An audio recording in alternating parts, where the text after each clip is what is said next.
ایک موضوع سے متعلق بات ہو رہی تھی اور اس کے تسلسل میں خیال تھا کہ پچھلے ہفتے بھی کچھ بات کریں، مگر دوستوں نے بہت احسان فرمایا کہ پچھلے ہفتے آئی نہیں، تو آج بھی کچھ اور چیزیں بھی تھیں، لیکن یہ تھا ذہن میں کہ کم سے کم ایک بات مکمل ہو جائے، شاید اللہ تعالیٰ اس میں برکت دیں۔ بات ہم یہ کر رہے تھے کہ قوموں کا زوال اور تہذیب کا زوال کن اصولوں کی بنیاد پر ہوتا ہے۔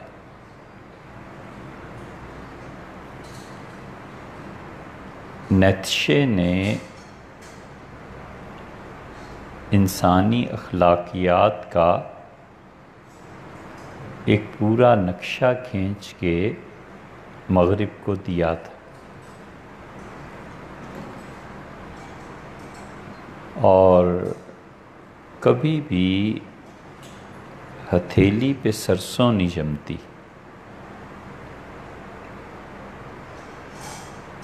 قوموں کی تاریخ میں مفکرین پیدا ہوتے ہیں، پھر خوش قسمت ہیں وہ لوگ جو اپنی زندگی میں ہی فکر کو قبول کرنے والے افراد پالیں، وگرنہ بنجر زمین میں بیج ڈالنا ہوتا ہے، اور یہ اللہ ہی کو معلوم ہے کہ کون سا بیج کس وقت پھوٹے گا اور پھر اس میں برکت پڑے گی۔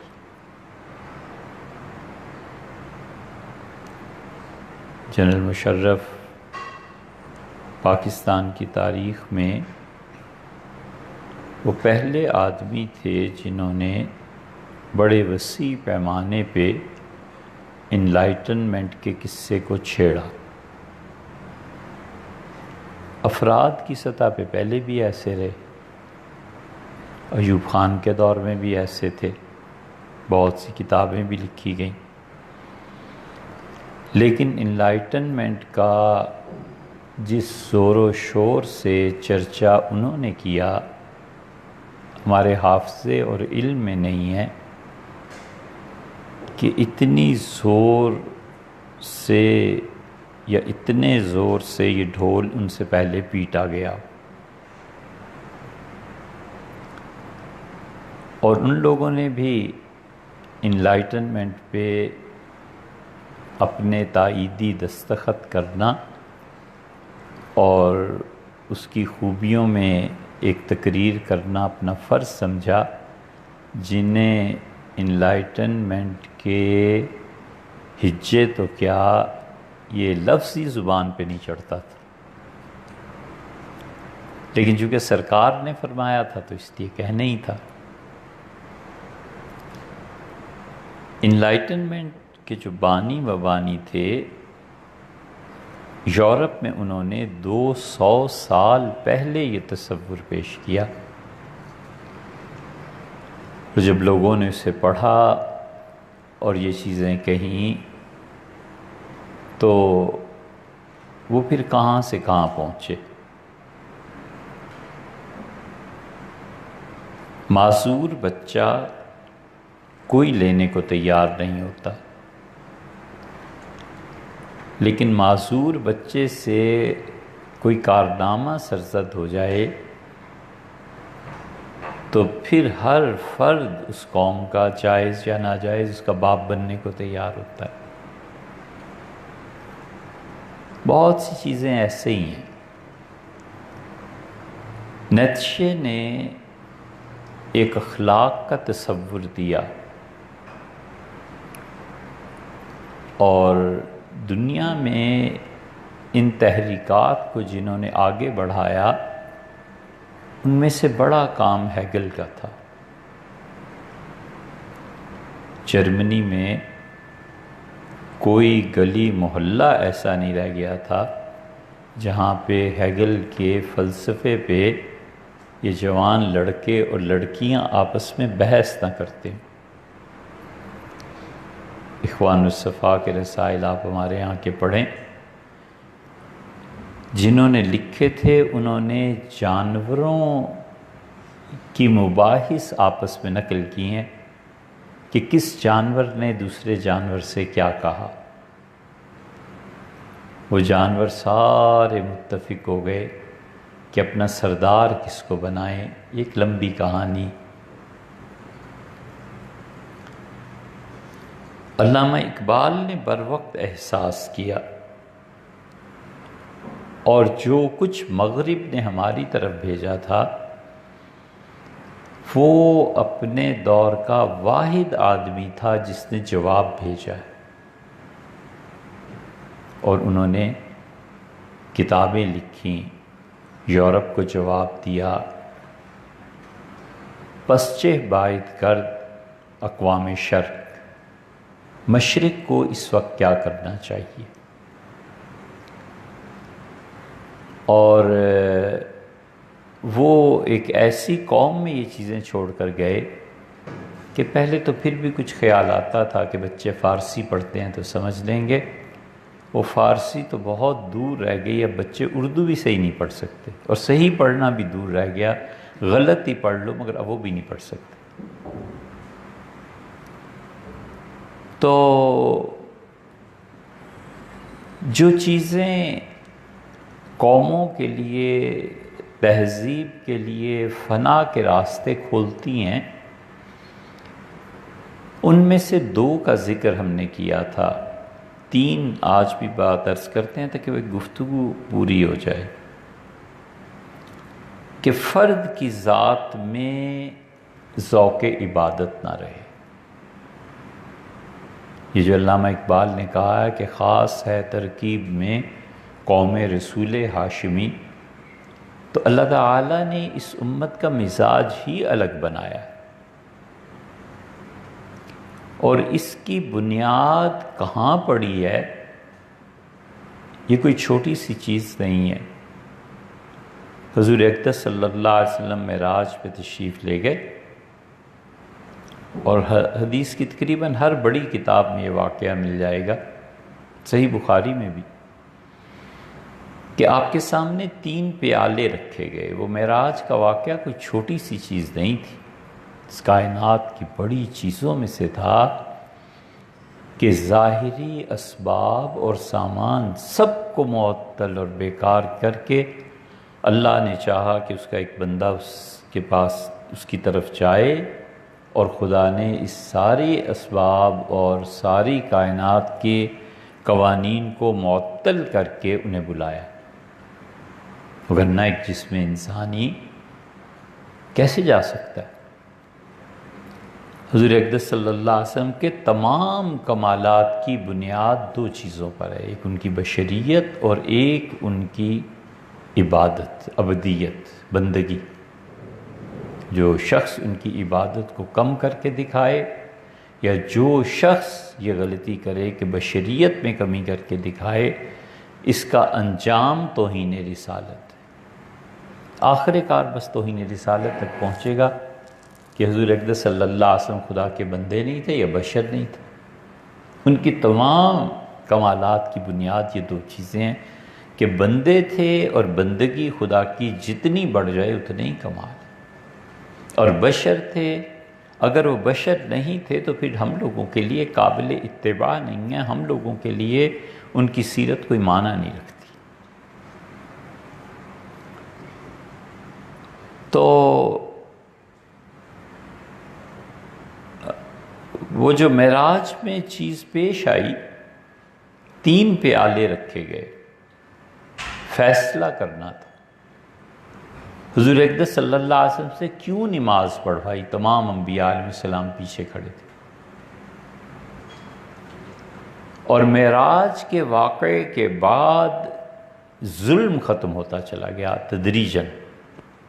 یہ عجیب بات ہے، اس کی طرف سیرت نگاروں نے توجہ نہیں کی۔ بڑی اچھی اچھی سیرت کی کتابیں ہیں، لیکن اس نقطے پہ ہمارے بچوں کو پڑھنا چاہیے اور تحقیق کرنی چاہیے کہ معراج کے بعد ظلم کیوں ختم ہوتا چلا گیا۔ معراج سے پہلے ظلم بہت بڑھ گیا تھا، 5 ہجری میں ہی بڑھ گیا تھا۔ جب لوگ حبشہ ہجرت کر گئے تھے تب ظلم بہت بڑھ گیا تھا۔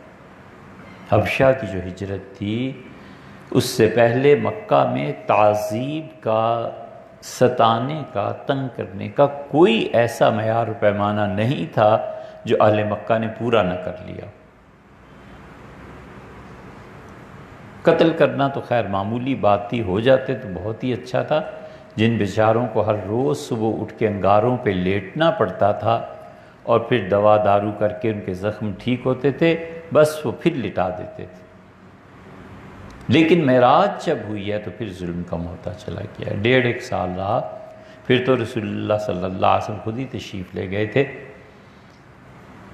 وہ جو ظلم کم ہوتا گیا تو وہ اصل میں تو غالباً یہ تھا کہ تمام انبیاء علیہ السلام نے آپ کے پیچھے نماز ادا کی، اور یہ اس بات کا ایک مظاہرہ تھا کہ اب تک دنیا میں جتنی حکومتیں اور طاقتیں رہی ہیں، خاص طور پہ بنی اسرائیل اور یہودی، یہ سب اب آپ کے تابع آئیں گے اور آپ کو آئندہ اس کائنات میں امامت دی جا رہی ہے، آپ کو اور آپ کی امت کو۔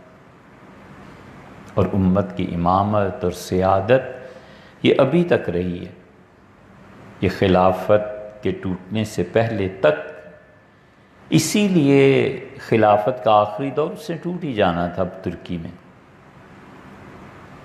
لیکن وہ اپنے فطری طریقے پہ ٹوٹتی تو اس کے نتائج اور ہوتے، جبراً جو توڑی گئی تو اس کے نتائج اور نکلے۔ اسی لیے علامہ اقبال نے بہت تعریف کی اتاترک کمال پاشا کی، مگر جب انہوں نے دیکھا کہ اس نے کیا کیا حرکتیں شروع کرتی ہیں تو پھر انہوں نے مذمت بھی اسی رنگ ڈھنگ سے کی اور اسی آن شان سے۔ انہوں نے بتایا کہ ترکوں کو ڈبونے والا یہ ہے اور ترکوں کے ساتھ اب یہ ہوگا اور یہ ہوگا۔ ترک اتنی اچھی، مضبوط، بہادر قوم تھی کہ حضور اقدس صلی اللہ علیہ وسلم نے ان کے بارے میں فرمایا تھا کہ ما ترکوکم، جب تک ترک خود تم سے آ کے نہ لڑیں ان سے نہ لڑنا، انہیں چھوڑ دو جب تک وہ چھوڑ دیں۔ جانتے تھے کہ اگرچہ دشمن ہے، عیسائیت ہے، لیکن طاقت کتنی ہے، قوت کتنی ہے، کس لیول پہ پہنچ کے مقابلہ کرنا۔ تو یہ چیز پیش آئی تھی معراج میں کہ 3 پیالے رکھے گئے، ایک دودھ کا، ایک شہد کا اور ایک شراب کا، اور آپ سے کہا گیا کہ آپ چن لیں جو آپ چاہیں۔ آزادی، اختیار، بڑی مصیبت ہے یہ اختیار، بہت زیادہ۔ دل ڈھونڈتا ہے پھر وہی فرصت کے رات دن، دل ڈھونڈتا ہے پھر وہی فرصت کے رات دن، بیٹھے رہیں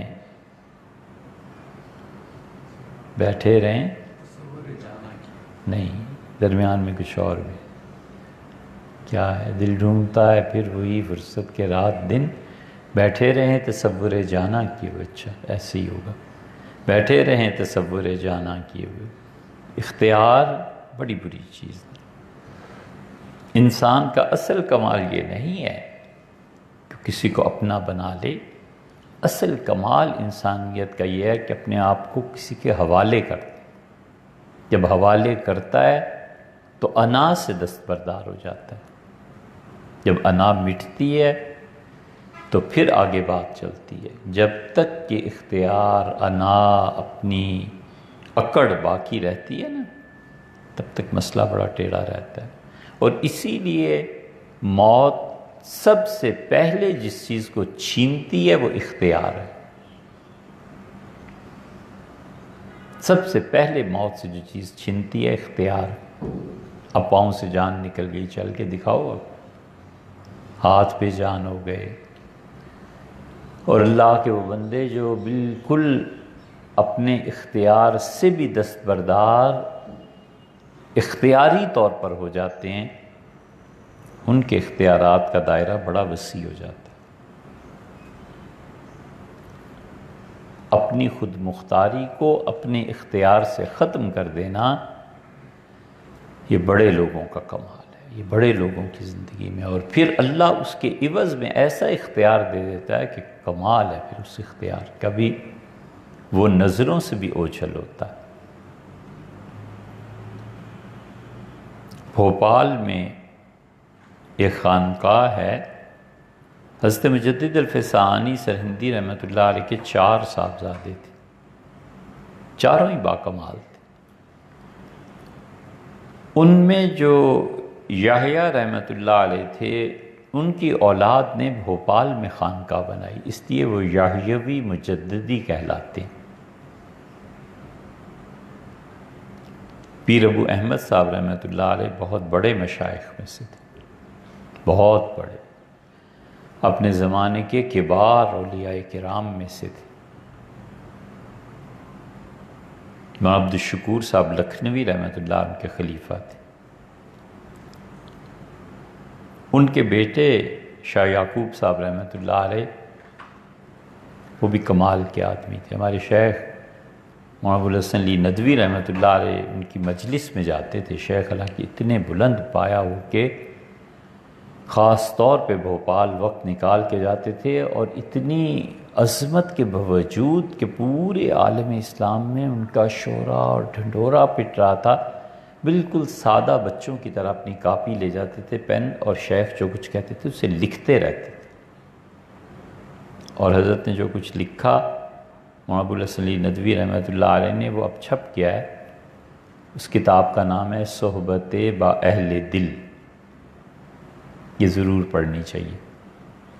ہمارے کہے سے ویسے بھی کون پڑھتا ہے، مگر یہ کتاب پڑھنے کے قابل ہے۔ یہ دین پہ جتنے عقلی اشکالات اب ہمارے بچوں کے ذہن میں آتے ہیں نا، اگلی نسل کے، بہت سی چیزوں کا جواب حضرت نے دیا ہے۔ کمال کے آدمی تھے سب لوگ۔ وہ خواجہ میر درد رحمۃ اللہ علیہ نے اپنے زمانے کی دلی کے متعلق کہا ہے کہ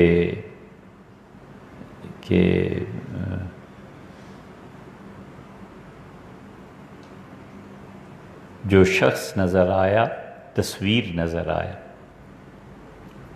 دلی کے نہ تھے کوچے اور آ کے مصور تھے، کہ دلی جو تھی اس کی گلی کوچے نہیں۔ ہمارے دور میں دلی ایسی ہے کہ جیسے فوٹوگرافر کی البم ہوتی ہے، جو شخص نظر آیا، تصویر نظر آیا، ہر شخص اتنا بلند و بالا، اتنا خوبصورت، اتنے مہذب لوگ کہ جیسے تصویر کشی ہو گئی ہے ایک اچھے معاشرے کی۔ شیخ یعقوب صاحب رحمۃ اللہ علیہ جو تھے، وہ وفات کا وقت جب آیا تو انہوں نے اپنے اچانک آندھی چلی اور سب کھڑکیاں کھل گئیں، اور لوگ، ان کے بچے سب کے، حضرت رحمۃ اللہ فرماتے کہ چٹخنیاں چڑھی ہوئی تھیں اور چٹخنیاں کھلیں اور کھڑکیاں کھل گئیں۔ سب حیران ہوئے کہ یہ کیا ہو رہا ہے۔ تو انہوں نے اشارہ کیا کہ جیسے کوئی مہمان آ گئے ہیں، تو انہوں نے کہا اچھا بچوں اب چلتا ہوں، اور یہ چیز تم لے لو، یہ لے لو، یہ لے لو۔ پھر فرمایا اب میرے پاؤں سے جان نکل گئی ہے۔ پھر فرمایا گھٹنوں تک روح پہنچی ہے۔ پھر فرمایا کمر تک جسم۔ تھوڑی دیر کے بعد فرمایا اب دل تک بات پہنچ گئی ہے، اب دل سے نکلے گی میری روح، اور تم گواہ رہنا۔ اور کلمہ پڑھا اور چادر اوڑھی، ختم ہو گئی۔ یہ جو لوگ اپنے اختیار سے خود دستبردار ہو جاتے ہیں نا، انا مٹ جاتی ہے، تو اللہ پھر ایک پورا جہان ان کے اختیار میں دے دیتا ہے۔ یہ بڑے لوگوں کی بات۔ تو حضور اقدس صلی اللہ علیہ وسلم نے اختیار دیا، یہ 3 پیالے ہیں، کوئی چن لیں، دودھ ہے، شہد ہے، شراب ہے۔ اور بڑا فیصلہ کن مرحلہ تھا، کروڑوں آدمیوں نے نہیں، اربوں نے اس ضمن میں آنا تھا، اور آپ نے ہاتھ بڑھایا اور دودھ چن لیا۔ جبریل نے کہا الحمدللہ الذی ہداک للفطر، اللہ کا شکر ہے جس نے آپ کو، خدا کی تعریف ہے جس نے آپ کو صحیح چیز، صحیح پیالہ اٹھانے کی توفیق دی۔ لو اخترت ھذا، اگر آپ شراب لے لیتے نا، لغوت امتک، آپ کی پوری امت گمراہ ہو جاتی، کروڑوں اور اربوں لوگ گمراہی کے راستے پہ چل پڑتے ایک نبی کے انتخاب پہ۔ بڑوں کے انتخاب مدتوں اثر کرتے ہیں۔ ایک آدمی کی زندگی دیانتداری سے گزرتی ہے، اور اگر وہ منتقل ہو جائے وراثت آگے کو بیٹوں میں، پوتوں میں، کئی نسلوں تک ان کا فرد گھبراتا ہے کہ نہیں کرپشن کرنی۔ بیٹے کو 100 اختیارات ملتے ہیں، نہیں جاتا، اس لیے نہیں کہ اس کا خود کچھ اپنا کمال ہے، وہ والد نے جو ایک چیز کو اختیار کیا تھا، دادا نے اختیار کیا تھا، وہ نسبت چلی آتی ہے، وہ نسبتیں منتقل ہوتی ہیں۔ امریکہ سے کچھ عرصہ پہلے ایک دوست نے کچھ تحقیق کی چیزیں بھجوائیں، واللہ عالم، وقت یہ ثابت کرے گا کہ یہ سچ ہے سب کچھ یا کوئی جھوٹ کسی نے گھڑا ہے، فلم بنائی ہے، کیا کیا، لیکن انہوں نے اس کا بتایا کہ جن لوگوں کے دل تبدیل کیے گئے،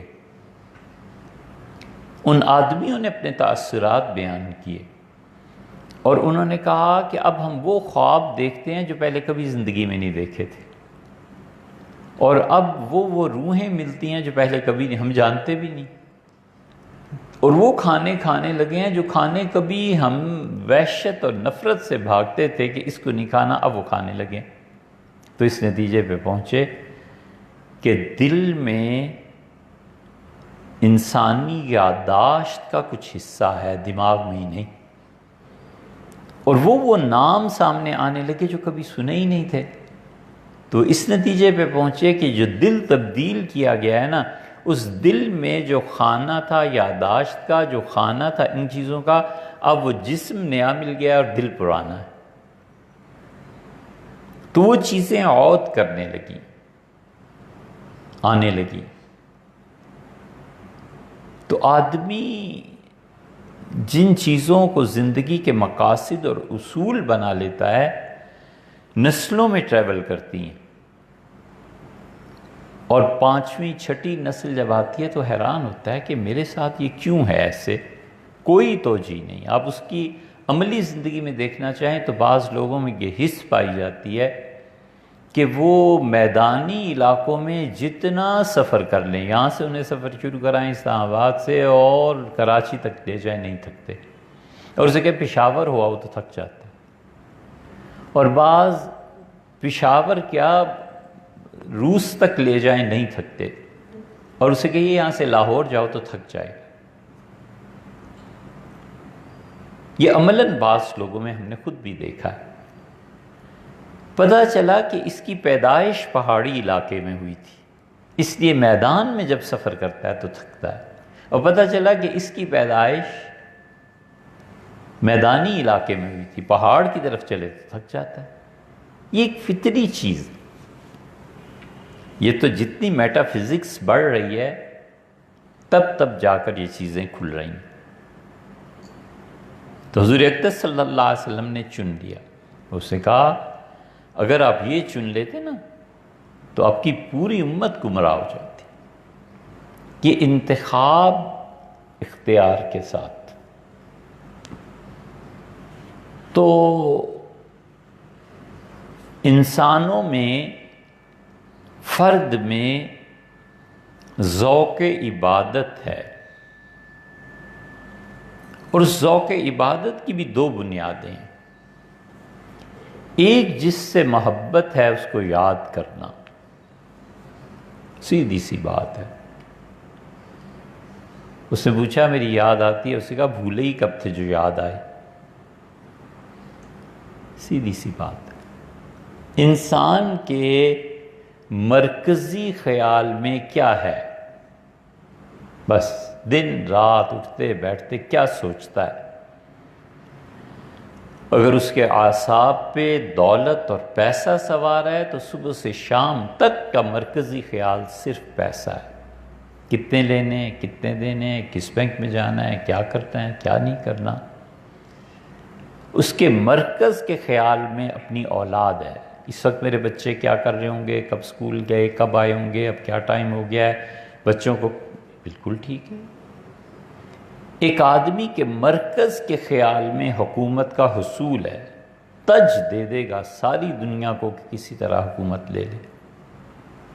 اور ایک آدمی کا مرکزی خیال اللہ ہے، ہر کام سے فارغ ہوتا ہے، جو ہی فرصت ملتی ہے پھر روح اللہ کی طرف لوٹتی ہے، پھر روح کہتی ہے چلو اللہ کی طرف، پھر روح کہتی ہے اللہ کو یاد کرو، پھر روح خیال نماز پڑھنی ہے ابھی، پھر کتنا ٹائم ہو گیا ہے، جماعت میں کتنا وقت باقی ہے، کہاں جانا ہے۔ روح بار بار جو اللہ کی طرف لوٹتی ہے نا، افسوس ہے کہ اب معاشرے میں ایسے لوگ کم ہو گئے ہیں، کیونکہ روح کو نسبت ہے محبت سے، اور روح اپنی محبت میں غرق رہتی ہے، کوئی اسے نہیں ہٹا سکتا۔ پیسے کی محبت ہے اس میں غرق رہے گی، اولاد کی محبت ہے اس میں غرق رہے گی، جن سے مخالف کی محبت اور کشش ہے اس کی زندگی 18-20 سال سے لے کے 60 سال کی عمر تک بھی اسی میں ساری زندگی گزر جائے گی۔ روح محبت کی شراب پیے ہوئے، اللہ نے روح پہ محبت کو رکھا ہے۔ یہ محبت اتنی شدید چیز ہے کہ گوروں نے ہندوستان میں آ کے کسی کے مذہب میں دخل نہیں دیا، کہیں نے کہا تمہارا اپنا اپنا مذہب ہے، جو مرضی کرو۔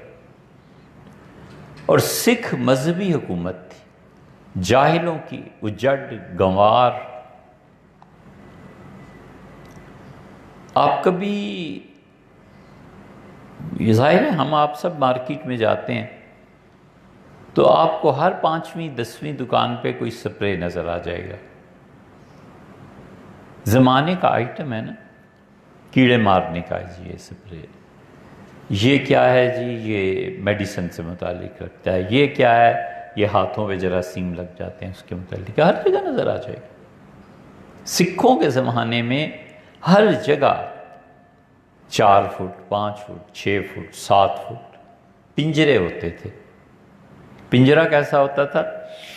بڑا دروازہ اور 6 7 4 5 جتنی بھی ہائٹ اس کی رکھ لیں، اس کے اوپر لوہے کا ایک محور اور مرکز، اور اس سے تاریں گولائی کی صورت میں نیچے آتی تھیں اینگلز میں، نیچے گرم سٹیل یعنی لوہے کا پٹرا بچھا ہوا ہے، لوہے کا وہ تھال، لوہے کا اس کا پیندا، یہ اصل لفظ ہے، اور اس کے نیچے پائے لگے ہوئے اور اوپر بھی ہک لگی ہوئی ہے۔ تو سکھ جس کو بھی سزا دیتے تھے نا، خاص طور پہ مسلمانوں کو، تو الٹا کر کے دونوں پاؤں اس ہک سے باندھ دیتے تھے۔ اب وہ مثلاً اس کا قد 6 فٹ ہے تو 7 فٹ کا پنجرہ ہے، اس کا قد اگر 5 فٹ ہے تو 6 فٹ کا پنجرہ، اس پنجرے میں لٹکا کے اور نیچے تلوے سے نیچے آگ جلاتے تھے تاکہ گرم ہو سارے کا سارا یہ پنجرہ، اور اس کی ناک کے آگے وہاں پر لکڑیاں رکھ کے اس طرح کرتے تھے کہ دھواں ناک میں جائے، آخر پہ تیل چھڑک کے آگ لگا دیتے۔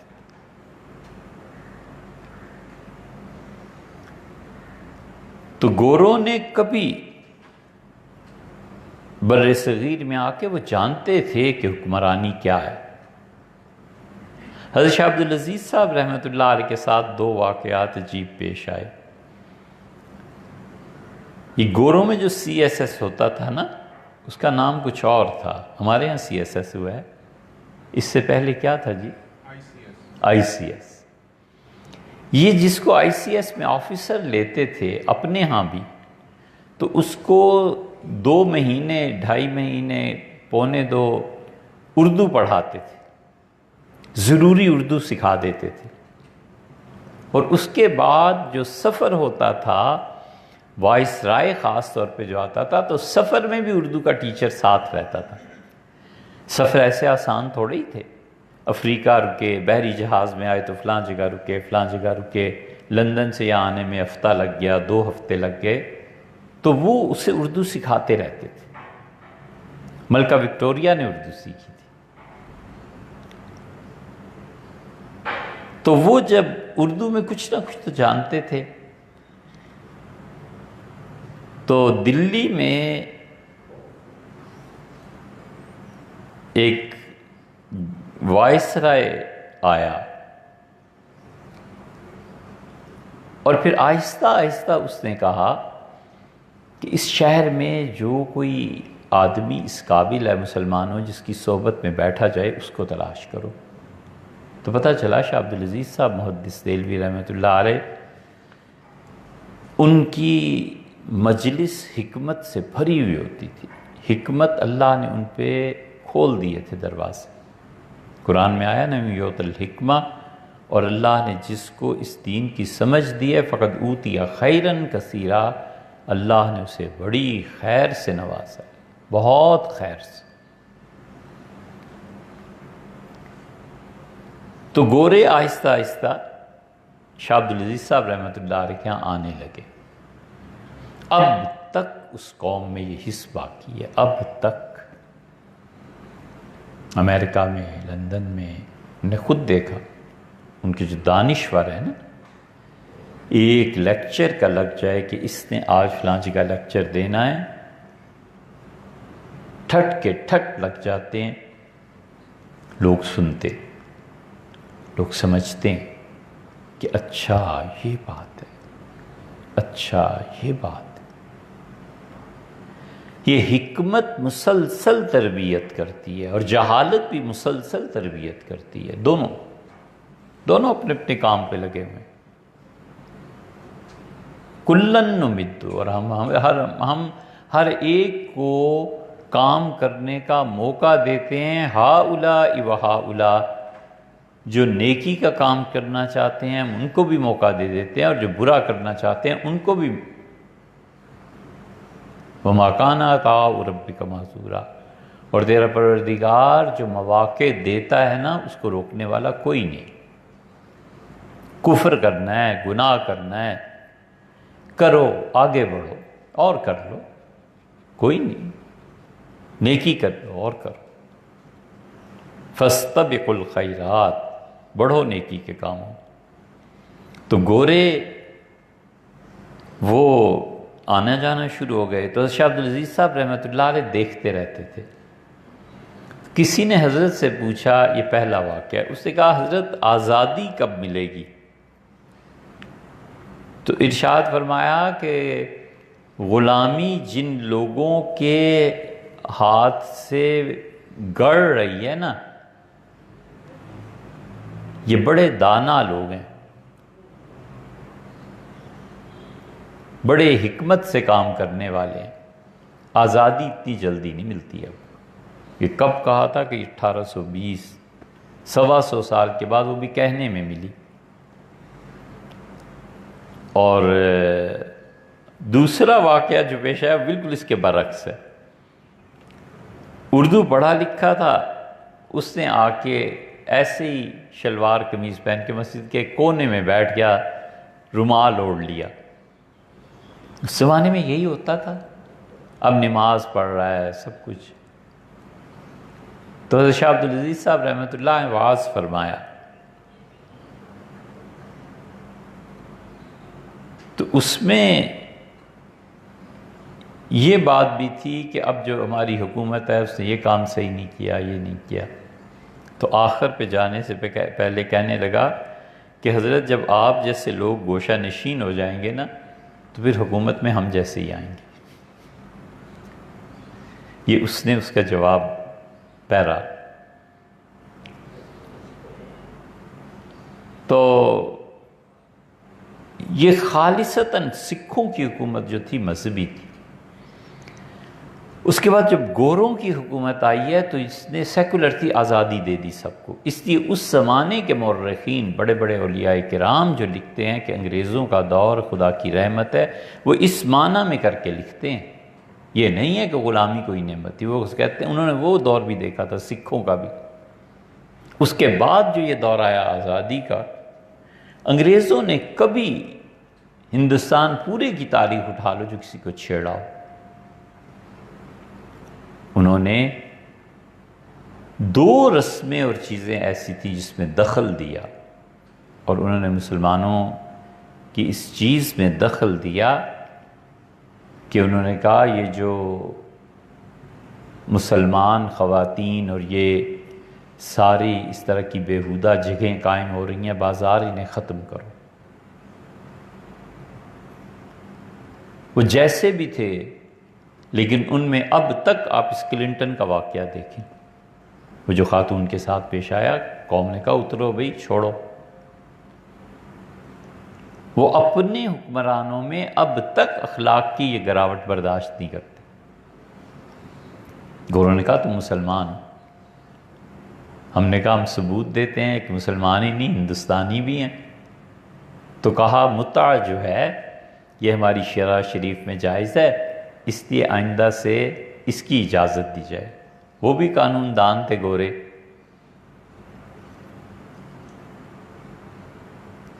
یہ قانون دان ہونا بھی مصیبت ہوتی ہے کبھی کبھی.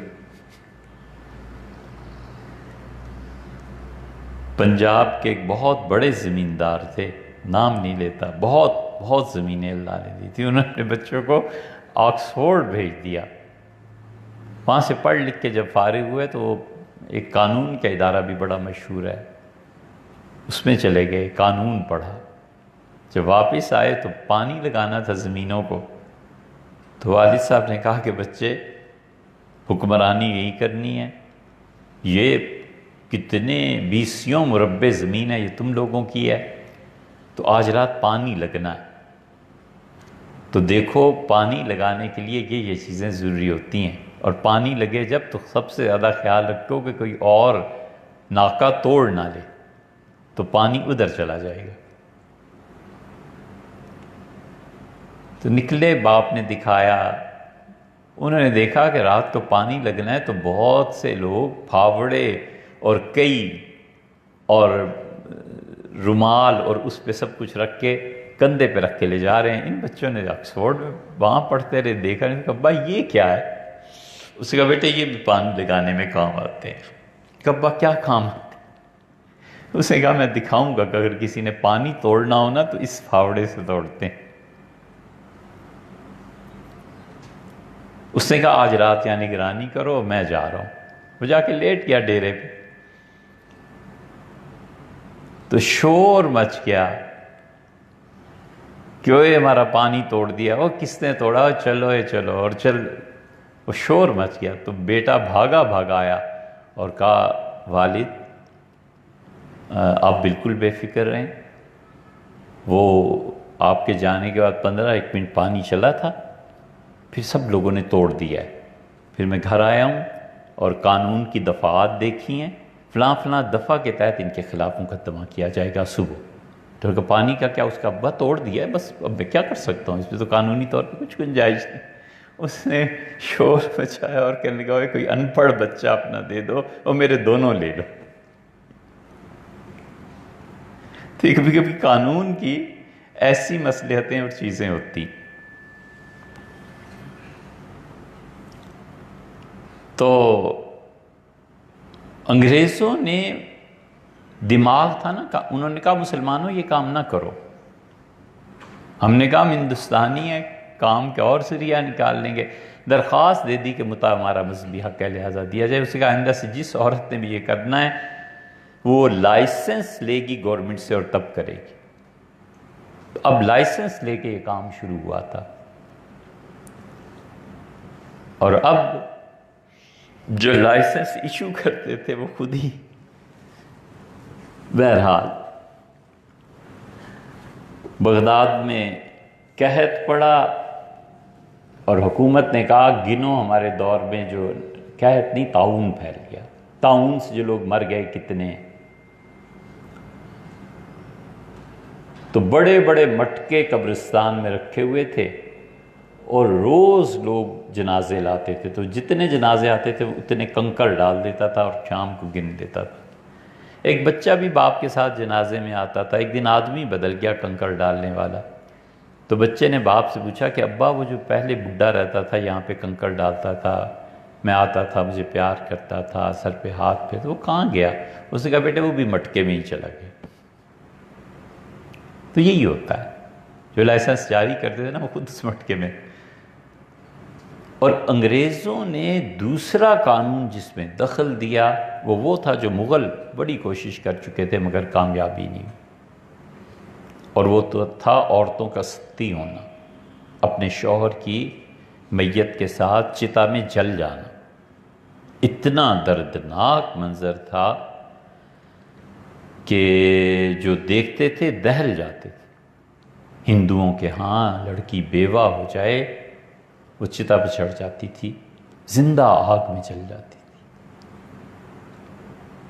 اس کو انگریزوں نے نہیں کیا، پہلے مغل بھی کرتے رہے، ہمایوں بادشاہ نے بڑی کوشش کی نہیں کامیاب ہوئے، اکبر بادشاہ نے بڑی کوشش کی نہیں کامیاب ہوئے۔ اکبر کے زمانے میں ایک واقعہ پیش آ گیا تھا، ایک لڑکا اور لڑکی تھے، انہیں محبت ہو گئی تھی، چندر دیوی، چندرا پتہ نہیں ایسے ہی کچھ نام تھا اس کا، تاریخ میں آتا ہے۔ بارات جا رہی تھی اور مکان اچانک گر پڑا، دلہا اور جتنے باراتی تھے دب کے مر گئے، کوہرام مچ گیا شہر میں۔ تو لڑکی نے چتا کے لیے اصرار کیا کہ وہ مرے گی، ساتھ جلے گی۔ اکبر بادشاہ چونکہ دلی کا واقعہ تھا یہ سب جانتے تھے، پہنچی خبر تو انہیں بلا لیا، اپنی بیٹی بنایا، جاگیر اس کے حوالے کی، اور اپنی بیویوں کے پاس رکھا کہ صبح و شام جب میں آتا ہوں تو میں اپنی بیٹی کو دیکھتا رہوں، مگر پوری کوششوں کے باوجود وہ ہنسی نہیں پھر۔ اسے اتنا گہرا دکھ تھا اس محبت کا کہ اکبر سے اصرار کے ساتھ اس نے کہا میں اجازت نہیں دے سکتا بیٹی، وہ چپکے سے گئی اور چتا چڑھ گئی۔ یہ محبتیں اتنا شدید جذبہ ہوتی ہیں، تو جس کے ساتھ بھی یہ اپنا کام کرتی ہیں اور جہالتیں بھی اپنا کام کرتی ہیں۔ تو ذوق عبادت میں یہ محبت ہی تو کام آتی ہے جو اتنے گھنٹوں کھڑے رکھتی ہے۔ یہ ذوق عبادت میں خدا کی محبت ہی ہے جو رلاتی ہے، اور خدا کی محبت ہی ہے جو پیدل اتنے لمبے فاصلے طے کراتی ہے۔ یہ خدا کی محبت ہی ہے کہ عرفات میں 4 گھنٹے دھوپ پہ کھڑا رہے۔ یہ خدا کی محبت ہی تو ہے جو شہادت کے لیے اپنی جان اپنا جسم پیش کرتی۔ یہ سب محبتیں ہی ہیں، اور ذوق عبادت کے بعد حسن معاشرت، یہ دونوں چیزیں فرد کی سطح میں کام آتی ہیں، کام کرتی ہیں۔ اس لیے جو لوگ افراد کی سطح پر ان دو چیزوں میں کمی آ جاتی ہے، ایک ذوق عبادت میں اور ایک حسن معاشرت میں، اس کا مطلب ہے کہ یہ زوال کی سیڑھی پہ چڑھ گئے۔ اب زوال ہو جائے، صدی بعد ہو جائے، 2 صدی بعد ہو جائے، آج سے 50-60 سال پہلے بھی تہجد میں مسجد میں کوئی نہ کوئی نظر آ جاتا تھا، کوئی بوڑھا، کوئی کمبل لپیٹے، کوئی سردی گرمی میں، ایسے لوگ نظر آ جاتے تھے جو فی سبیل اللہ مسجد کو صاف کرتے رہتے تھے، چٹائیاں بچھا دیں۔ ایسے لوگ مل جاتے تھے جو بغیر کسی بات کے اذان دے دیتے تھے، کرنا کیا ہے، صرف کھانا دے دینا ہے اس کو مسجد کا خادم، کوئی پیسہ نہیں، کچھ نہیں۔ اب یہ سب چیزیں پیڈ ہیں، اور ایسے مؤذن ہیں جو سائیکل پہ آتا ہے، اذان دیتا ہے اور پھر بغیر نماز پڑھے چلا جاتا ہے۔ کہاں ہے ذوق عبادت؟ اور ایسے خادم مسجد کے جو باہر کھڑے رہتے ہیں، ہمارے یہاں بھی دیکھ لیا کرو، وہ بیٹھا رہتا ہے، اپنے طور پہ پڑھتا ہوگا، نماز نہیں کہتے، لیکن وہ اذان اور پوری جماعت اور مسجد میں آنے جانے والے سب ہم بھی دیکھتے ہیں، کبھی نظر پڑتی ہے، کوئی نماز نہیں پڑھنی۔ ذوق بندگی اور ذوق عبادت مٹ گیا ہے۔ پہلے پھر بھی مسجد میں جاؤ تو چلو کسی کے قرآن پڑھنے کی آواز آتی تھی، گلی سے گزرو تو رات کو بھی کوئی قرآن پڑھتا تھا، کوئی اللہ اللہ کرتا تھا، کوئی ہاؤ ہو کرتا تھا، قوالی سنتا تھا، چلو کچھ تو کرتا تھا۔ اب وہ سب چیزیں غائب ہو گئی۔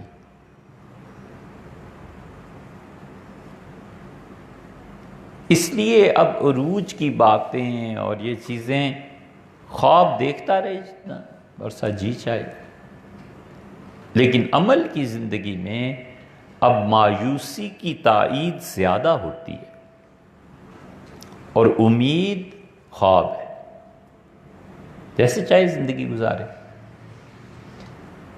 خدا کی عبادت کا یہ ذوق کہ طویل سجدے، رکوع،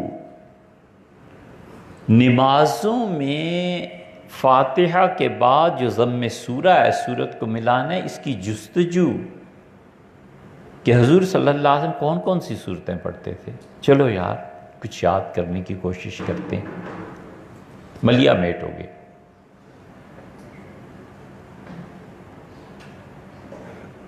آج تک ہم نے کوئی ایسی مغرب کی نماز جمعے کے دن نہیں پڑھی جہاں پر کسی امام نے جمعے کے دن مغرب کی نماز میں پہلی رکعت میں سورہ کافرون اور دوسری میں سورہ اخلاص پڑھی۔ حالانکہ یہ حضور صلی اللہ علیہ وسلم کا طریقہ تھا، جمعہ کے دن جو مغرب پڑھاتے تھے تو پہلی رکعت میں سورہ کافرون اور دوسری رکعت میں سورہ اخلاص پڑھتے تھے۔ آج تک نہیں ہوا، ایک مرتبہ ہوا تھا، ہم بڑے خوش ہوئے کہ انہوں نے نماز ایک قاعدے اور طریقے کے مطابق پڑھائی ہے۔ وہ تھے بھی بڑے آدمی، عرض کیا حضرت آج یہ 2 صورتیں آپ نے، تو فرمانے لگے بس ایسے ہی، پتہ انہیں بھی نہیں تھا کہ حدیث میں یہ آیا ہے، اس لیے کہ پڑھا ہو تو پتہ ہو نا۔ پھر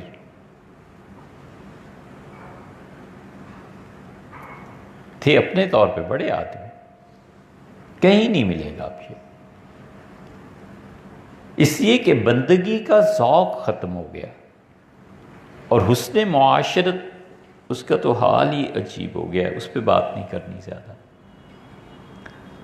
تیسری چیز جو قوموں کے زوال میں بڑی تیزی سے آتی ہے اور زوال کے دروازے کھلتے ہیں، ان میں سے لوگوں میں ذہانت کا اٹھ جانا ہے۔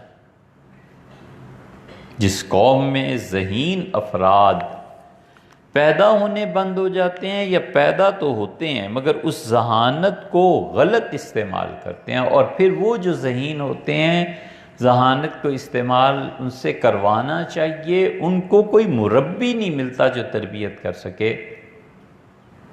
یہ تیسرا سبب ہے تہذیب کے زوال کا کہ ذہین بچے نہیں پیدا ہوتے۔ ذہین بچے مل جائیں اگر، وہ ہیرے جیسے بچے، ماں باپ کو خود ہی نہیں پتہ ہوتا کہ اولاد کی تربیت کیا کرنی ہے، نتیجہ یہ کہ وہ ساری ذہانت اس کی شرارتوں میں، کھیل کود میں، گلیوں میں آوارہ پھرنے میں اور گناہ کے کام کرنے میں، ان میں اس کی ذہانت صرف ہو رہی ہوتی ہے۔ ذہین لوگوں سے کام نہ لیا جائے یا پیدا ہی نہ ہو، یہ دونوں صورتیں ایسی ہوتی ہیں جو تہذیب کو برباد کر دیتی۔ امریکہ میں کیا ہے؟ آپ ان کے نظام کو دیکھیں جو اس وقت پوری دنیا میں طاقت اور عروج پہ ہیں۔ انا الحق، میں خدا ہوں۔ علامہ اقبال کہتے ہیں کہ گر فرد بگوید سرزنش پہ، اگر آدمی کہے نا کہ میں خدا ہوں تو اس کو سزا ملنی چاہیے، یہ بالکل ٹھیک ہے۔ گر قومیں بگوید ناروا نیست، اور کوئی قوم کہے کہ ہم خدا ہیں اس وقت زمین کے، تو غلط بات نہیں کہتے۔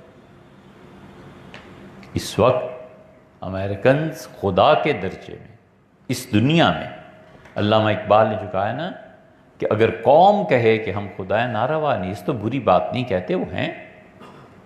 پچھلے 20-30 سال سے دیکھو کیا ہو رہا ہے، سن 80 سے دیکھ لو، جس ملک کو چاہیں اٹھا کر اوپر کر دیں، بیڑا غرق کر دیں، مٹا دیں، بقا دیں، بالکل کھلونے ہیں لوگ، فرد بھی اور اقوام بھی۔ یہ کیا ہے سب؟ ان میں یہ بدرجہ اتم ان کے لیڈرز میں یہ بات موجود ہے اب بھی کہ اگر امریکنز ذہین نہیں ہیں ہمارے بچے، دوسری قوموں سے ذہین افراد کو لے آؤ، باہر سے جاؤ اور خرید لاؤ۔ اس ذہین بچے کو اپنے ملک میں 1 لاکھ مل رہا ہے، 5 لاکھ پہ یہاں لے آؤ۔ یہ ان کی سوچ ہے۔ اور اس لیے یعنی فرق دیکھیں آپ کہ ناسا میں پاکستانی سائنسدان کئی مرتبہ گئے، اور اس سے بھی زیادہ جتنا ہمیں معلوم ہے یا آپ کو معلوم ہے، ناسا ایک ادارہ ہے، لوگ جاتے ہیں، وزٹ کرتے ہیں، ہمارے سائنٹسٹ بارہا گئے اور انڈین بھی گئے تھے۔ عبدالکلام نے اپنی سوانح میں لکھا ہے کہ جب میں ناسا کے مین دروازے پہ پہنچا تو میں نے ایک تصویر کو دیکھا اور میں کھڑا ہو گیا، تو میرے ساتھ جو چھوٹے سائنٹسٹ تھے میرے وہ بھی کھڑے ہو گئے۔ میں نے کہا اس تصویر میں یہ جو راکٹ چلا رہے ہیں، یہ پیچھے تو دھوتیاں باندھے ہوئے، یہ تو ہمارے ہندوستانی ہیں، یہ کیا تصویر ہے؟ تو عبدالکلام لکھتے ہیں کہ میں نے جب اور غور سے دیکھا اور تحقیق کی تو میں نے کہا اوہو یہ تو سلطان ٹیپو ہیں۔ تو میں نے کہا اس کا مطلب یہ ہے کہ سب سے پہلے راکٹ کا تصور یہ ہمارے سلطان ٹیپو نے دیا تھا۔ یہ آج تک ہمارے کیوں نہیں لکھ سکے؟ ذہانت ادھر بھی ہے اور ذہانت ادھر بھی ہے۔ پھر انہوں نے ٹیپو کی بڑی تعریف کی ہے سلطان کی، اور ان کا وہ ایسا اچھا آدمی اور یہ اور یہ بنیادی فرق ہیں۔ ذہین آدمی، ایول جینیس جسے کہتے ہیں، وہ بھی ایک ذہانت ہے۔ دنیا میں اس وقت جتنی بھی، امریکہ ہی کی ایک کیا مثال ہے، برطانیہ بھی اور بھی، فرانس کو دیکھ لیں، وہ کہتے ہیں اگر اپنی قوم میں ذہانت نہیں رہی نہ صحیح، باہر سے لوگوں کو لاؤ اور ذہانت کو پیسے سے خریدو اور پھر آگے کام چلاؤ۔ اس لیے سب سے کامل اور جامع افراد، پوری کھیپ جو رسول اللہ صلی اللہ علیہ وسلم نے تیار کر دی تھی وہ صحابہ کرام رضی اللہ عنہم تھے۔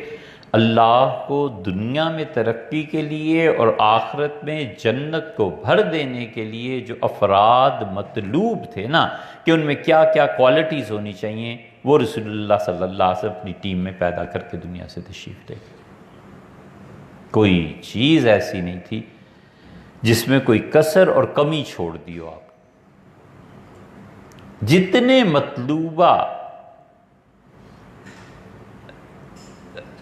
اخلاق اور اچھائیاں اور جتنی مطلوب پرسنالٹیز چاہیے تھی نا اس کائنات میں، تہذیب کو جنم دینے اور ترقی دینے کے لیے، وہ سب صحابہ کرام رضی اللہ عنہ میں تھی۔ اسی لیے تو ایک معنی کر کے مسلمانوں کی جو بنیاد تھی انہوں نے ایسی رکھی کہ 1000 سال تک یہ گاڑی چلتی رہی۔ اب ہمارے ذہین بچے کس لیول پہ ہیں کوئی زیادہ چیک کرنے کی ضرورت نہیں ہے، صرف CSS کے امتحان کو ہی دیکھ لیں اور اس میں جو ریزلٹس آتے ہیں انہیں دیکھ لیں۔ وہ تو پچھلے سال یا اس سے پچھلے سال بیچارے رو پیٹ رہے تھے، روئے پیٹے کہ وہ اتنے پرسنٹ سے بھی کم ہو کے اتنے پرسنٹ پہ آ گیا ہے، اور یہ سوال پوچھا ہے اور یہ جواب آگے سے مل رہا ہے۔ یہ CSS کے آفیسرز نہیں مل رہے، تو جب نہیں مل رہے تو پھر جن سے تم کام چلاؤ گے وہ غیر ذہین ہے۔ بہت قصے سنا نہیں سکتے۔ قتل کا کیس اور ایسے ایسے سی ایس ایس کے آفیسرز تھے کہ اس کے ایک گلی میں ایک پاؤں گیلا لگا ہوا تھا، وہ اس سے پہنچ گیا کہ قاتل کون ہو سکتا ہے. یہ اتنے ذہین لوگ ہوتے تھے. اسی لیے جو ان کی تربیت کرنے والے تھے وہ ان سے بھی 4 ہاتھ آگے تھے. اب سن یاد نہیں رہا، لیکن آپ برٹش لائبریری میں دیکھیے، کسی کو بھیجیے، جتنے ڈپٹی کمشنرز رکھے ہوئے تھے اور کمشنرز اور باقی عہدے، یہ جو انتظام کو پورا سنبھالتے ہیں، شہروں کو، ضلع کو، کسی بھی چیز کو، گوروں نے 1880 میں وہ کم کرنے شروع کر دیے تھے اپنے، اور ہندو زیادہ لینے لگے تھے. پھر انہوں نے ہندوؤں کو کم کیا، اور 1847 کے آتے آتے وہ جو ہمارا خطہ ہے نا، اس میں وہ کتنے تھے، شاید 100 سے زیادہ ہوں گے، مسلمانوں کو لاتے لاتے لاتے لاتے وہ 2 پہ آ گئے. یعنی جب پاکستان بنا ہے تو ان کا 2 آدمی ایسے ہیں جو پاکستان کے خطے میں، اس میں وہ نان مسلمز ہیں اور نان انڈینز ہیں اس زمانے میں، یعنی ہمارے زمانے میں جو انڈیا ہے، باقی سب انہوں نے مسلمان کر دی. اور اس نے نتیجے میں کمال کی بات دی کہ اس نے کہا اب پاکستان جو بنا ہے تو یہ پوری لاٹ انتظامیہ میں ہم جو چھوڑ کر آ رہے ہیں، یہ سب کے سب ہماری تہذیب، ہماری تعلیم، اس کے رکھوالے ہیں. یہاں کوئی بھی ایسا نہیں ہے جو مسلمانوں کو ان کی عظمت رفتہ کی طرف لے جائے. ان کا ہم سب ایسے بدل گئے. 60-70 سال میں یہ پروسیس پورا کیا ہے. لیکن جن کو چھوڑ کے گئے تھے وہ گوروں سے بڑھ کے گورے تھے اور انگریزوں سے بڑھ کے انگریز تھے. وہ اپنے مفادات کے تحفظ کے لیے جو ٹیم بنا کے گئے تھے، صورتحال اب بھی کچھ زیادہ نہیں بگڑی. ذہانت افراد سے اٹھ جاتی ہے. ذہانت کا کوئی ہم تو بالکل جھٹکی بات کرتے ہیں، سیدھی سادھی. سی ایس ایس کے اب آفیسرز کو دیکھ لیں، ان میں کتنی ذہانت ہے. اور جو سی ایس ایس میں ٹاپ کر کے جاتے تھے مینجمنٹ میں، سب سے پہلا مینجمنٹ ہے نا، اس میں جاتے تھے، ان میں اب کتنے ذہین ہیں. اور ڈرتے ہوئے ایک جملہ کہتے ہیں کہ کتنے ایسے ہیں جو اپنے ذاتی مفادات سے بالا تر ہیں، اور اس سے بھی نیچے اتنے تو کتنے ہیں جن میں غیرت باقی رہ گئی ہے.